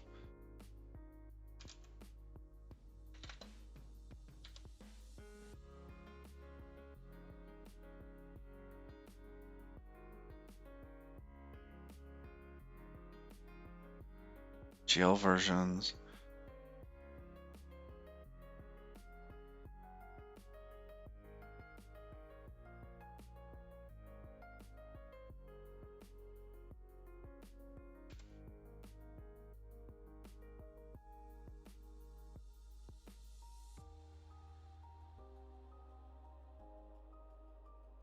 All right, that might not have helped much.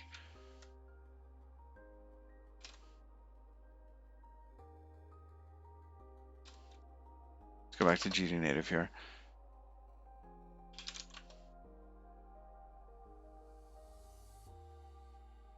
All right, that's for reporting the error. I get that.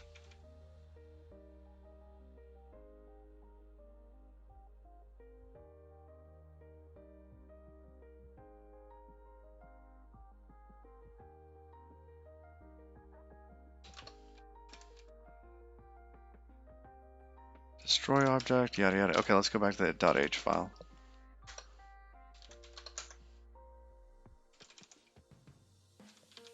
Major, minor, no.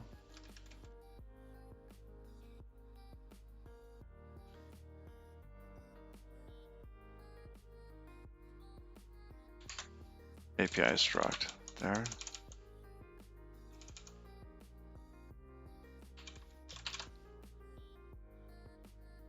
API explains. Hello. Happy Tuesday.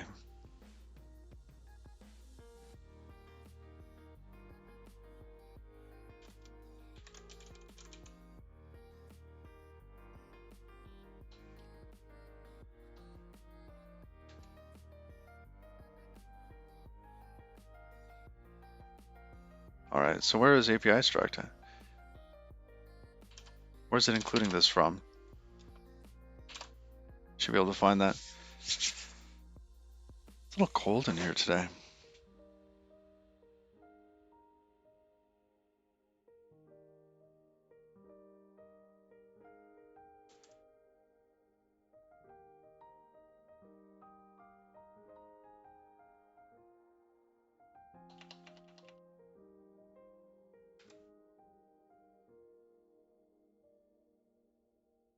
Oh, is it actually generated?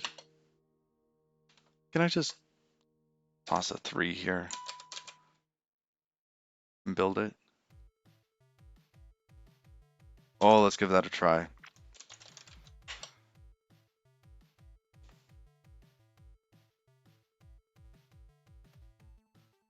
Yep, looks like that'll do it. All right, so then we'll have GD native 3.2.2 masquerading like a GD native 4. Or Godot 3.2.2. All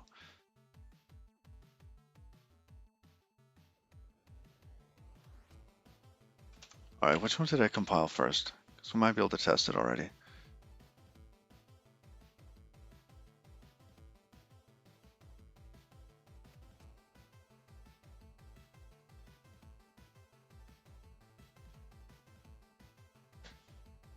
If you haven't built a Godot, it's kind of fun. It's easy. It's easy to build Godot. That's my chair. Oh, there's my chair.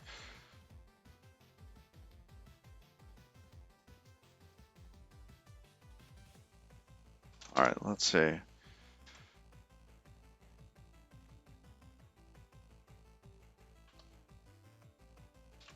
It's not there yet. What do we have there?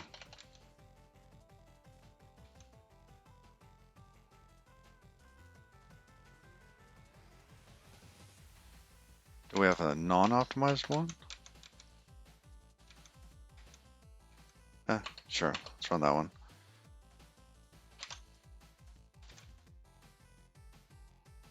Hey, look at that.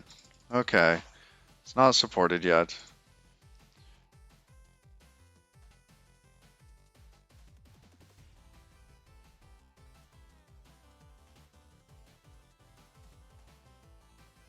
Very cool. All right.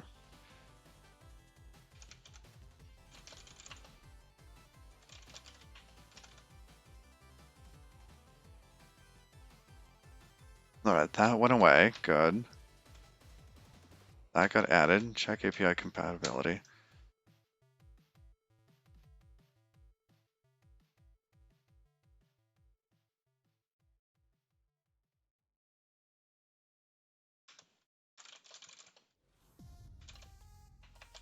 I think I want to try the other command line one that Museum was using. Stage that. And that.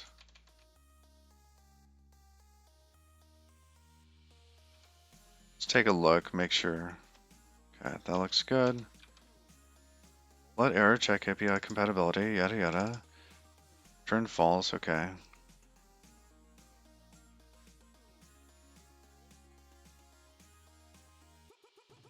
I don't know about this here. Doing the type alias, and then we use it like, what, in 2 places?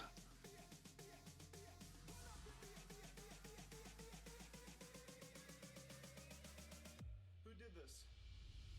Who the freak ate my snack pack?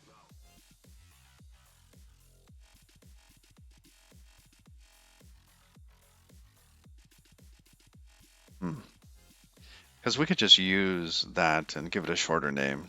I think I'd like that better.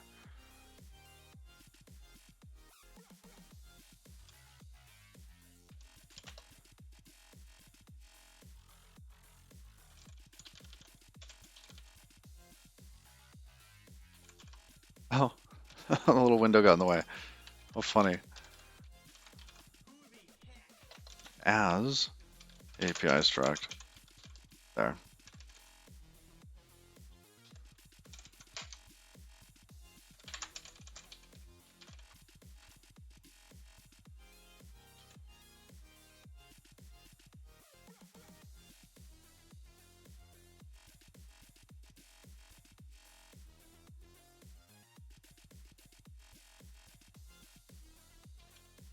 Oh, and these do need to have const pointers.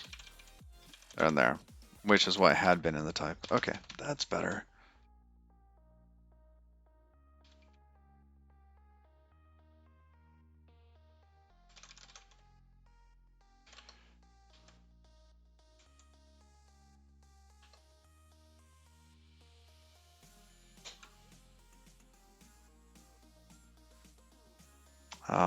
You know what? Get status. Let's do this on the command line. Get log. Yeah, we just got like work in progress stuff all over this.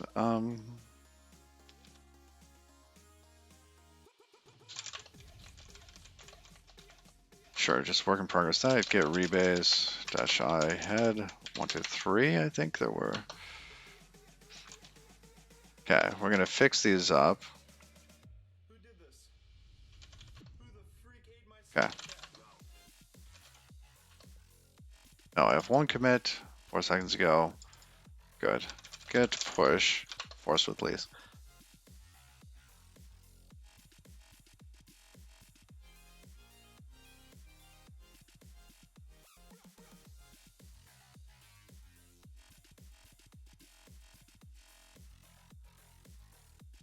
Okay, that's good. Get status on that.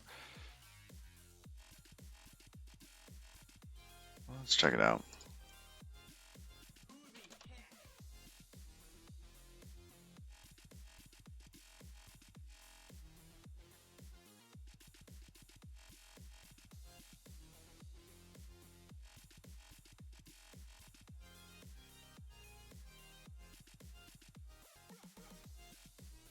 go ahead and quote that. Quote.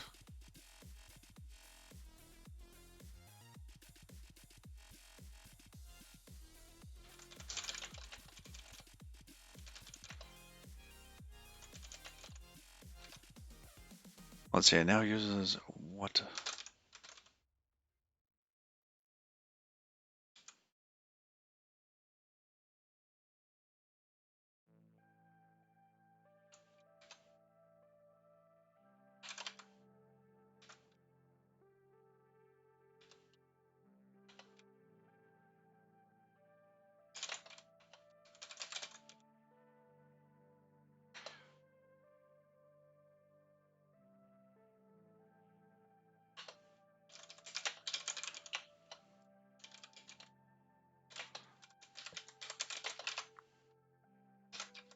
What file did we modify here?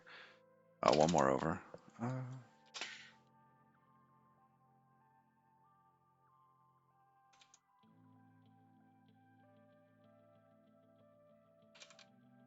Should probably undo that. Okay. And give that a build again. Okay.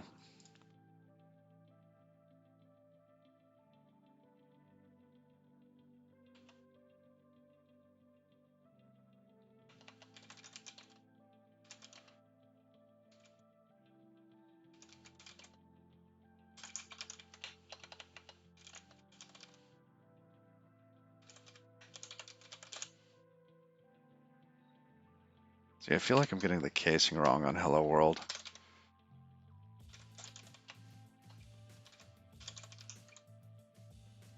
Oh, it's hello underscore world. Okay. So close.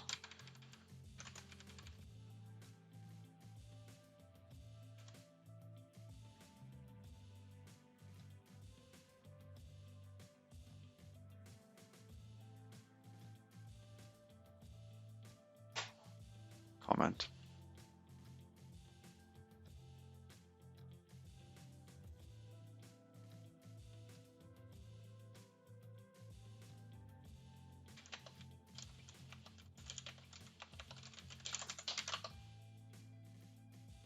Welcome everyone. And Dev Spaju, how are you? Hope you had a good stream.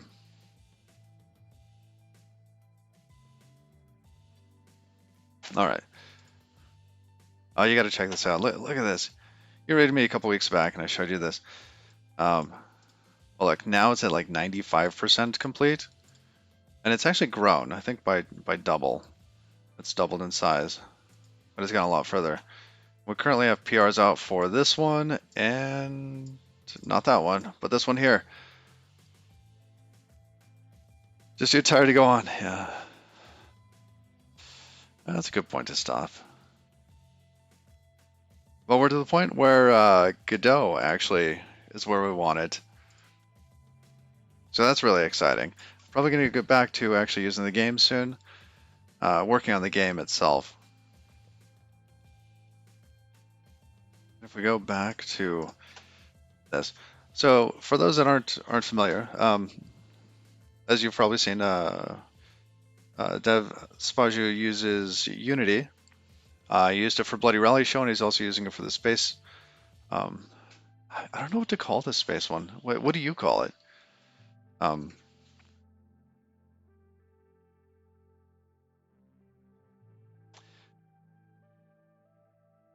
But I've been using Godot, and Godot engine, it's just an alternative to, let's say, Unity, Unreal, whatever.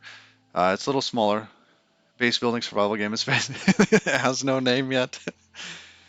BBSGIS. Yeah. And so I'm actually writing all of the game logic on the back end on the game server in Rust. I decided I wanted to rewrite all the GD script that I have in the GD script. It's kind of like a Python language that is built into Godot. And I wanted to rewrite it in Rust. So I jumped onto this project because there were some things that I couldn't do with the version 8.1 or 0.8.1. And so Right, getting it closer to 0.9, which changes the safety mechanics and how things can move between threads and stuff like that, which is really nice. Oh, Project Hope. Yes.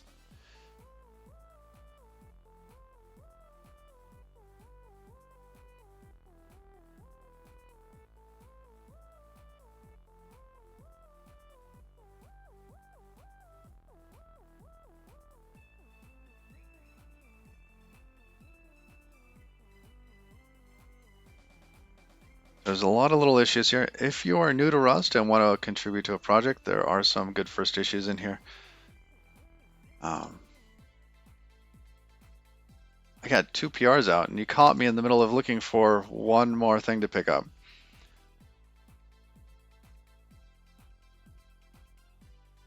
All right. Discussion, engine feature flags. Okay, not going to do that at the moment. This one, maybe. Instance from ID.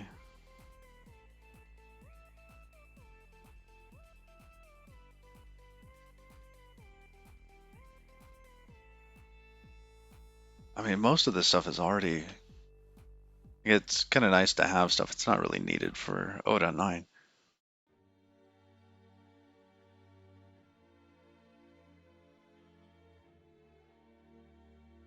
Oh, easy way to access autoloads. Ugh. This one's tricky because this one actually requires probably jumping into some external crate and helping them get support for like Android and iOS.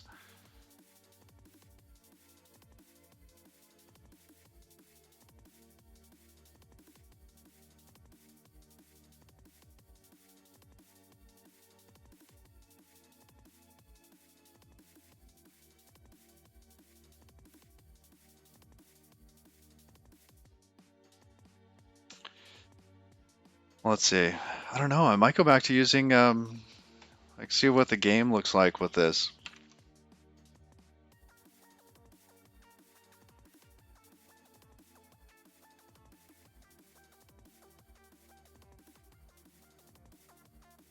Oh, you're going to be implementing something for Tokyo.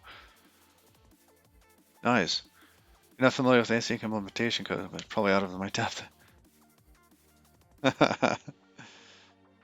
I've got a little bit of Tokyo experience, so if you have any questions, by all means, please ask.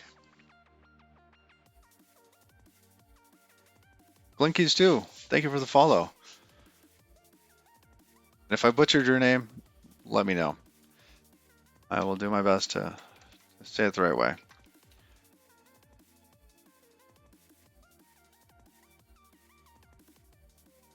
All right, we actually have to give Godot, not Godot.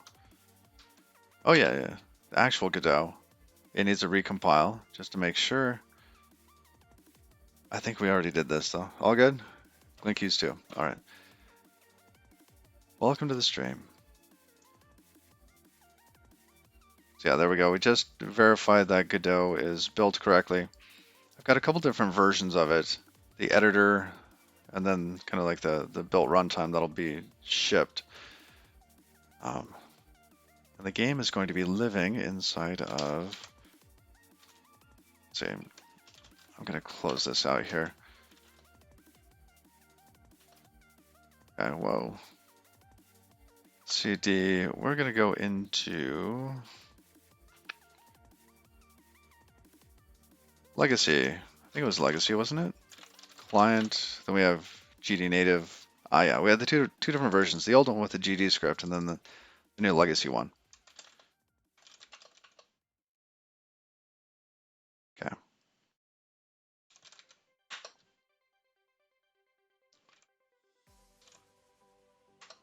Let's update this. Godot Rust GD native. Okay, that's the right place for it. One cell. Got a couple other things in here. Let's give this a build and see how it runs. So what was your PR for Tokyo? I am curious.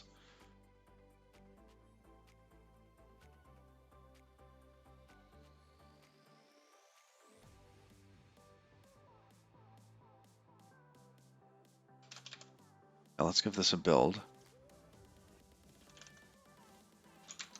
Legacy, client, legacy.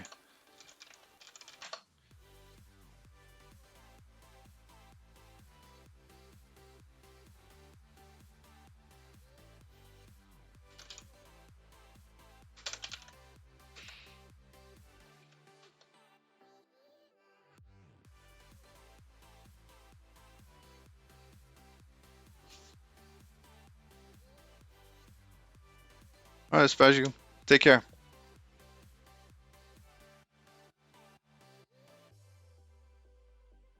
I feel like I'm butchering your name again. uh, Names can be hard, but they are so important.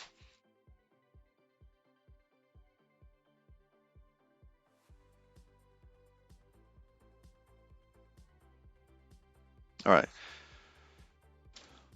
Let's see, where did we end up in this? So much of this is going to break.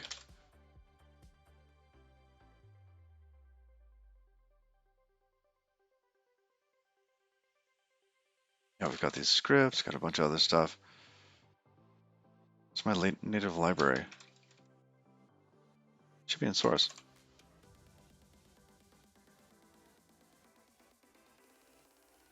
Oh, here's lib. Okay.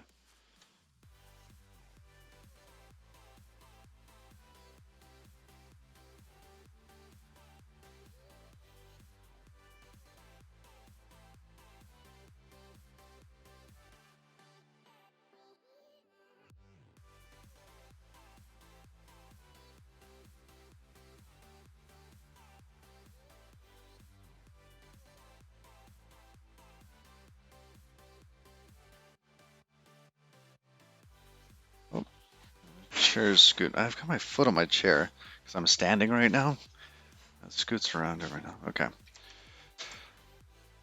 Then I go tumbling backwards as it does it. Better footrest. All right, good. Got some failures here. 132 errors. Oh, that's not bad. Days ago, we had like 30,000 errors.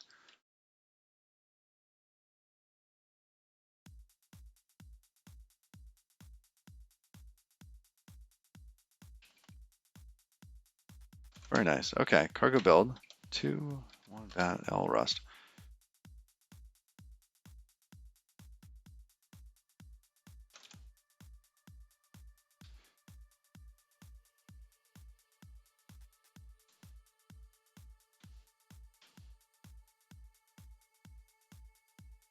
Yeah, then we have these. Hopefully we can get rid of this stuff. This is one of the big changes. Godot deferred.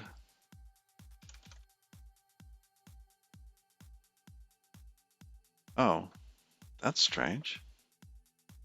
Bootstrap 9. Undeclared type or module init.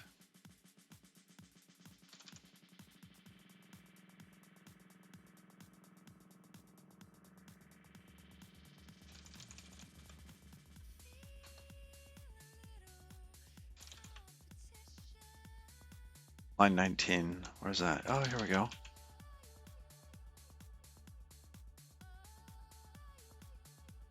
Oh, I see. It's because the prelude changed.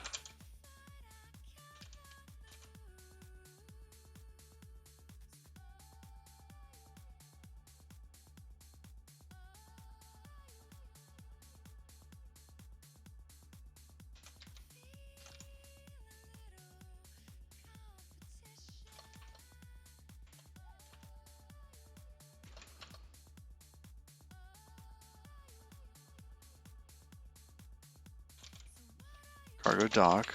Open. Let's load those docks.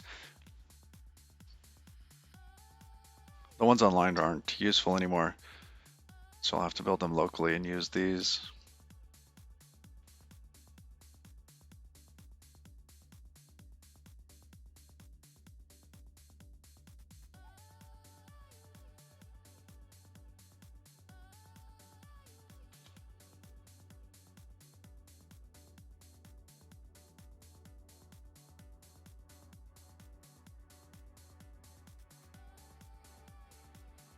I have some water. Smell it.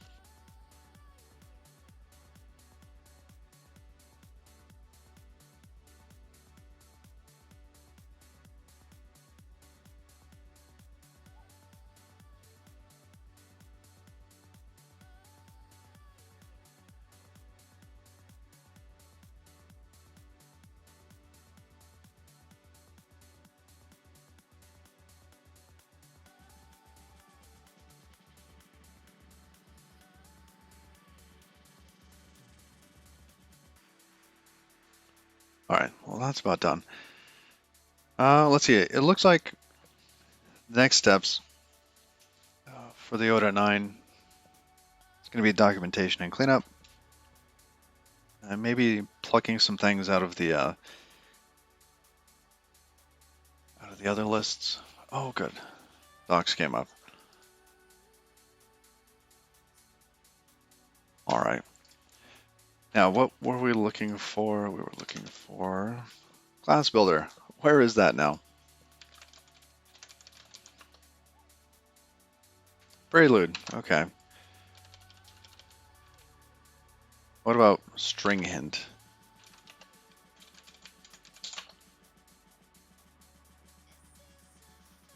What's native script init now? Off the prelude. Okay.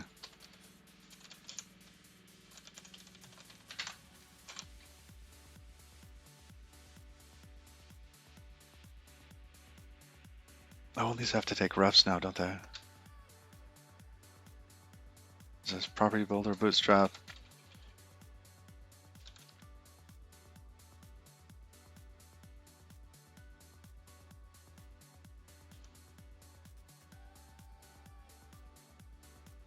Type mismatch and function arguments.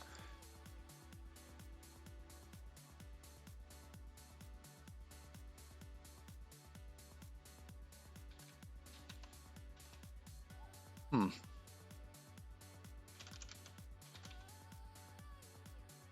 All right, we'll come back to some of those. Debug visible.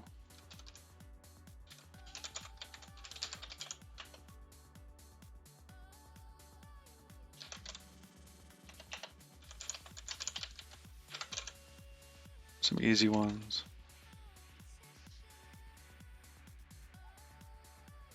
Oh, is native class not in the prelude?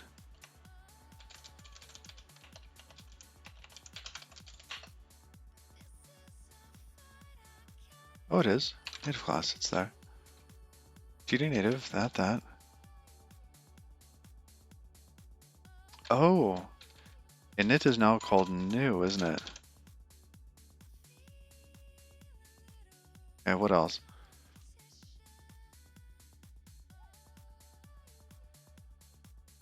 Expected canvas item found. That, yes, because now we have references to these.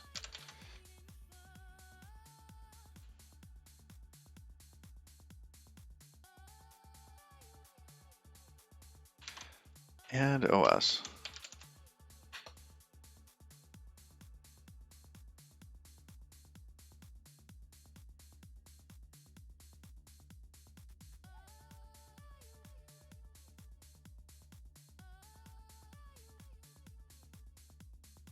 Hmm.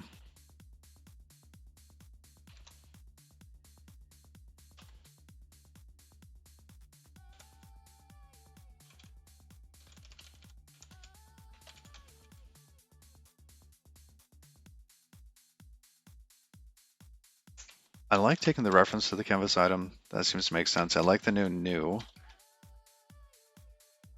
That's nice. This is kind of a GD nativism or GD scriptism, where you have the underscore ready. Those actually mean things in GD script.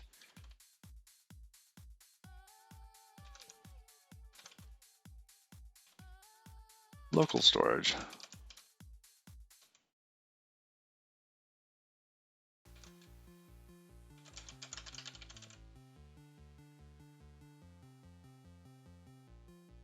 Ooh, where's dictionary?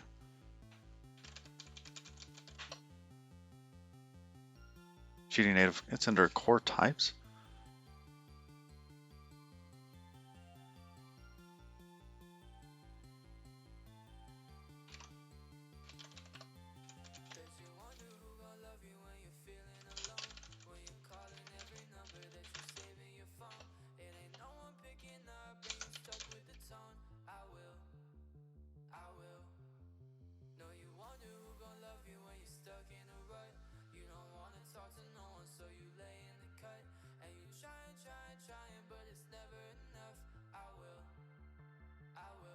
Yeah, this one actually needs to be unique.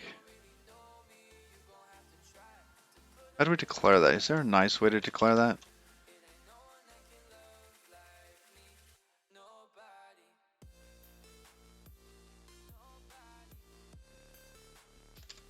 Maybe this should be. Was there a unique wrapper or a unique type? Let's look at the error again.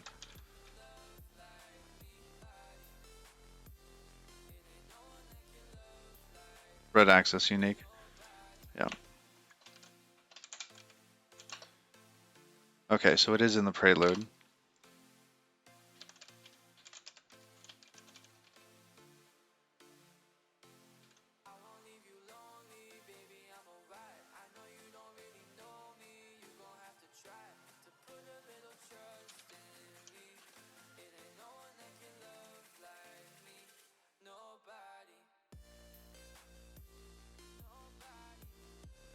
New shared. Dictionary new, no, into shared.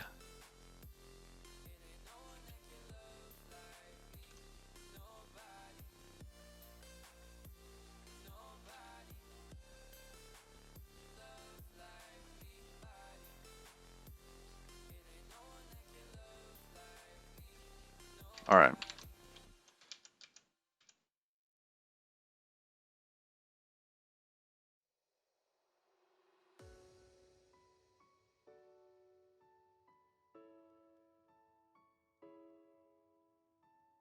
TAARK. Welcome.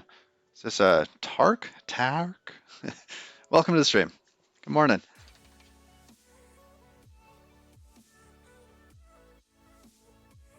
So what are we doing in this case? And why are we using dictionary?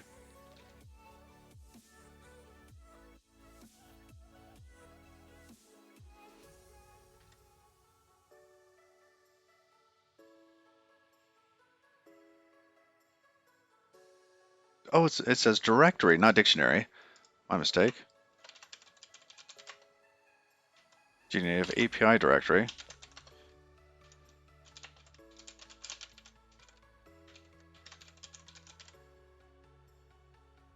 think there was also something else, wasn't there? How was the performance of Rust with Godot? That's a good question.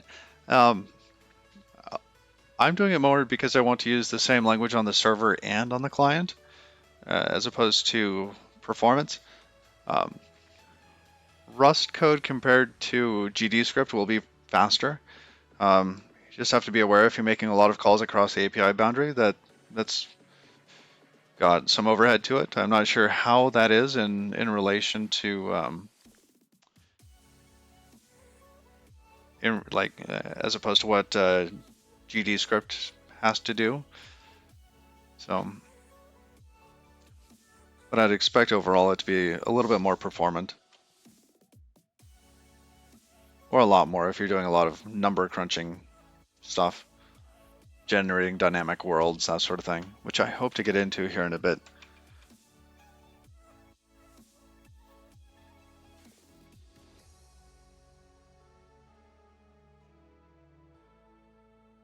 All right, so here we have file name.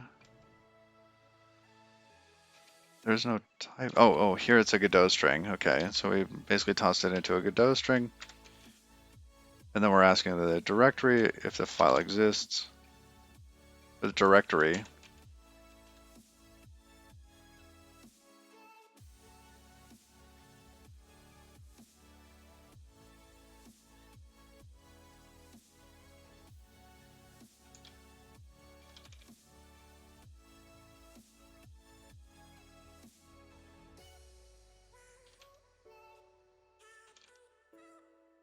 It's nice not having to toss new ref on all of those.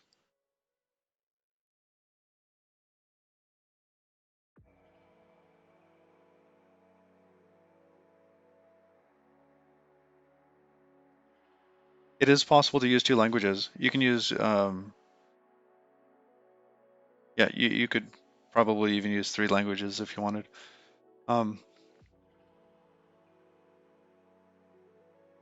I initially built this with the intention to just use GD script on the client. So I've got a version that's further ahead that uses GDScript. Um, but then I got sick and thought, you know what, I'm gonna. That was like the one thing I wanted to do when I got back to streaming after being sick was changing it from GDScript to Rust. So it was more of a personal goal. Um, there are benefits to just using GDScript, right? You get all of the like easy to release benefits. Everything just kind of works. You know, like build it for iOS, you build it for Android, Windows, Linux, boom, boom, boom. It's all done by swapping over to um, GD native Rust. I'm going to have to build for each one of those platforms this library that it loads and package it up with Godot so that it can load it at runtime.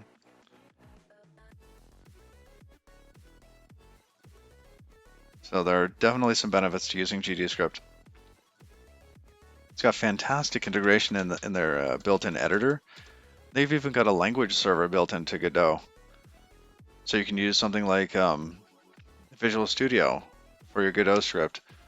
It's just, it does autocomplete and all sorts of cool stuff. I haven't used that, but I've heard it being spoken about. Let's do that again.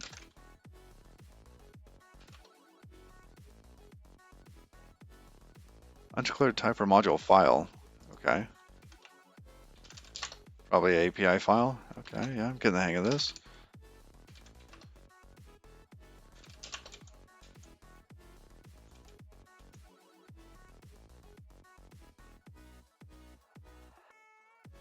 Ah, here.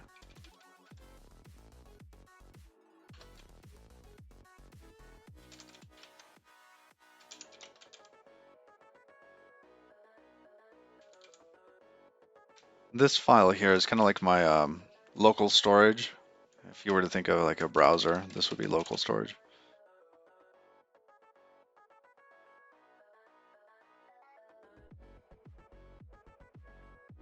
No method name set found for dictionary.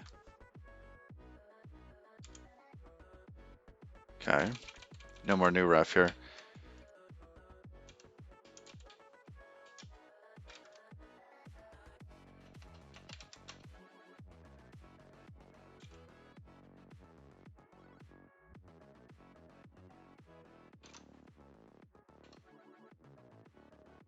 Oh, where's dictionary?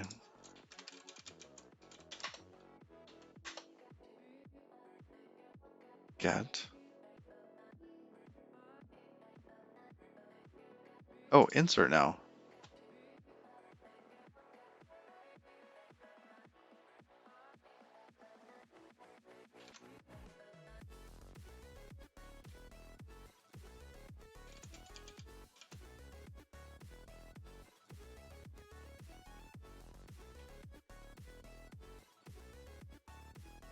And what about get? Returns a variant. Yeah. I was looking for a get that might return an option instead of having to do the contains and whatnot.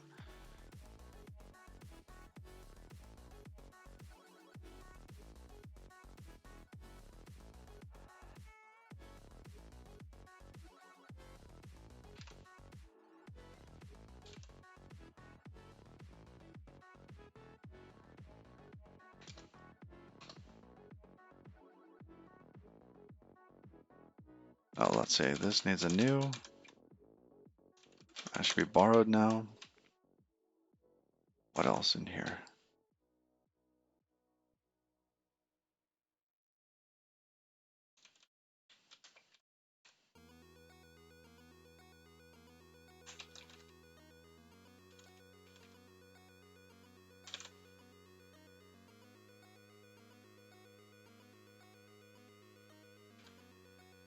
There we go.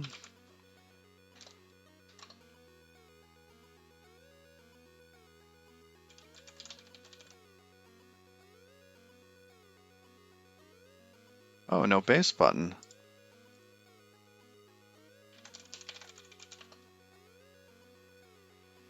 Strange. Okay.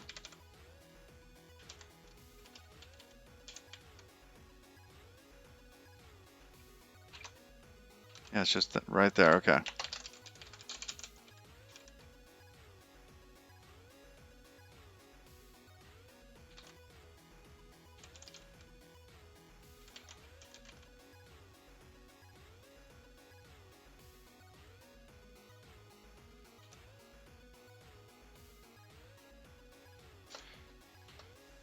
Kind of find variant in this scope. Where are we? We're in extension. Oh, I wonder how much of this we will still need.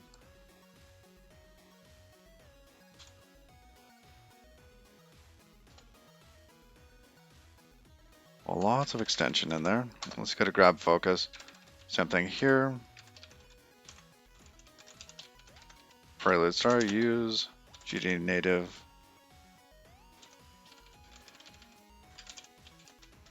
Line edit.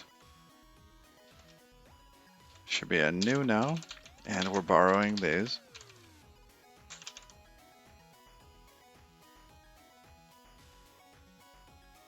Okay.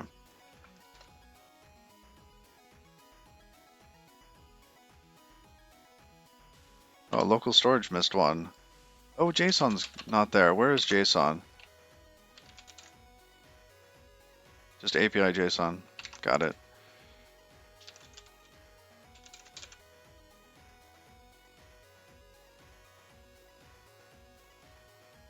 Ooh, interesting. Get error on that.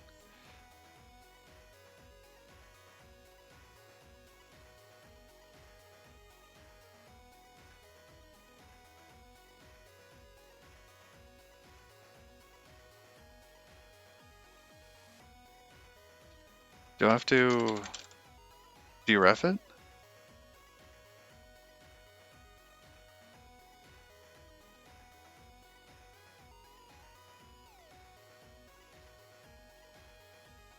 So parse now returns a parse result.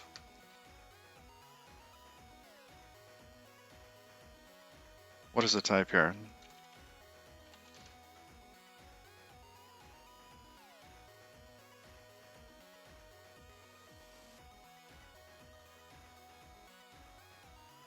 Let's go look.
All right, sorry, got a little distracted.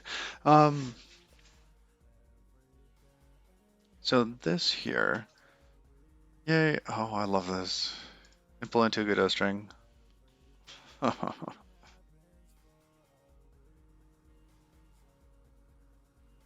get an option, go ref with a JSON parse result inside of it. Look at the ref.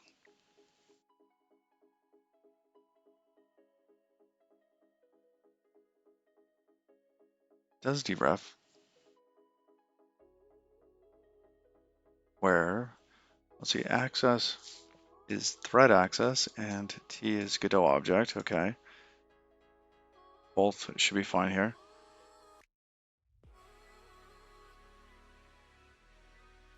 Where's ref impl bound here? I don't see ref impl bound.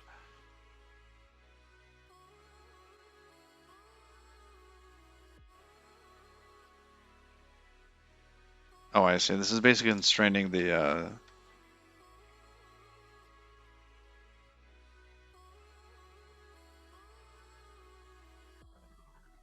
ref kind on T. Hmm.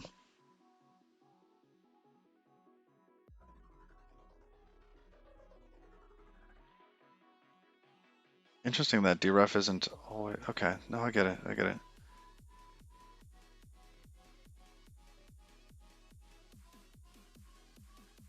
So why is this not thread access?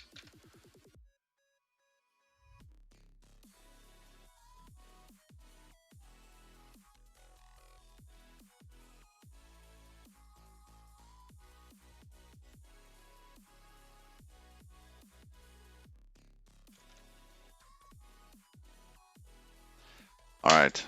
I think we're going to be picking this up probably tomorrow. Tomorrow with this. I gotta run off. Stuff's coming up.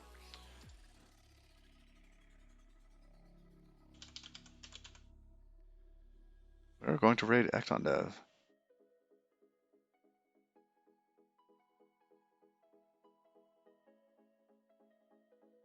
All right, Carter, you too. Yeah, it's been good. I'm glad this is getting to the point where it's usable, and I'm glad I get the chance to go through and see like these little things here, like, oh, what's going on? Why do I not have access to this parse result? And I think that's neat. I'm guessing it's because this type was from something that is unique and not shared. I'll have to look that up a little bit more. So, all right, y'all. Until next time. Bye bye.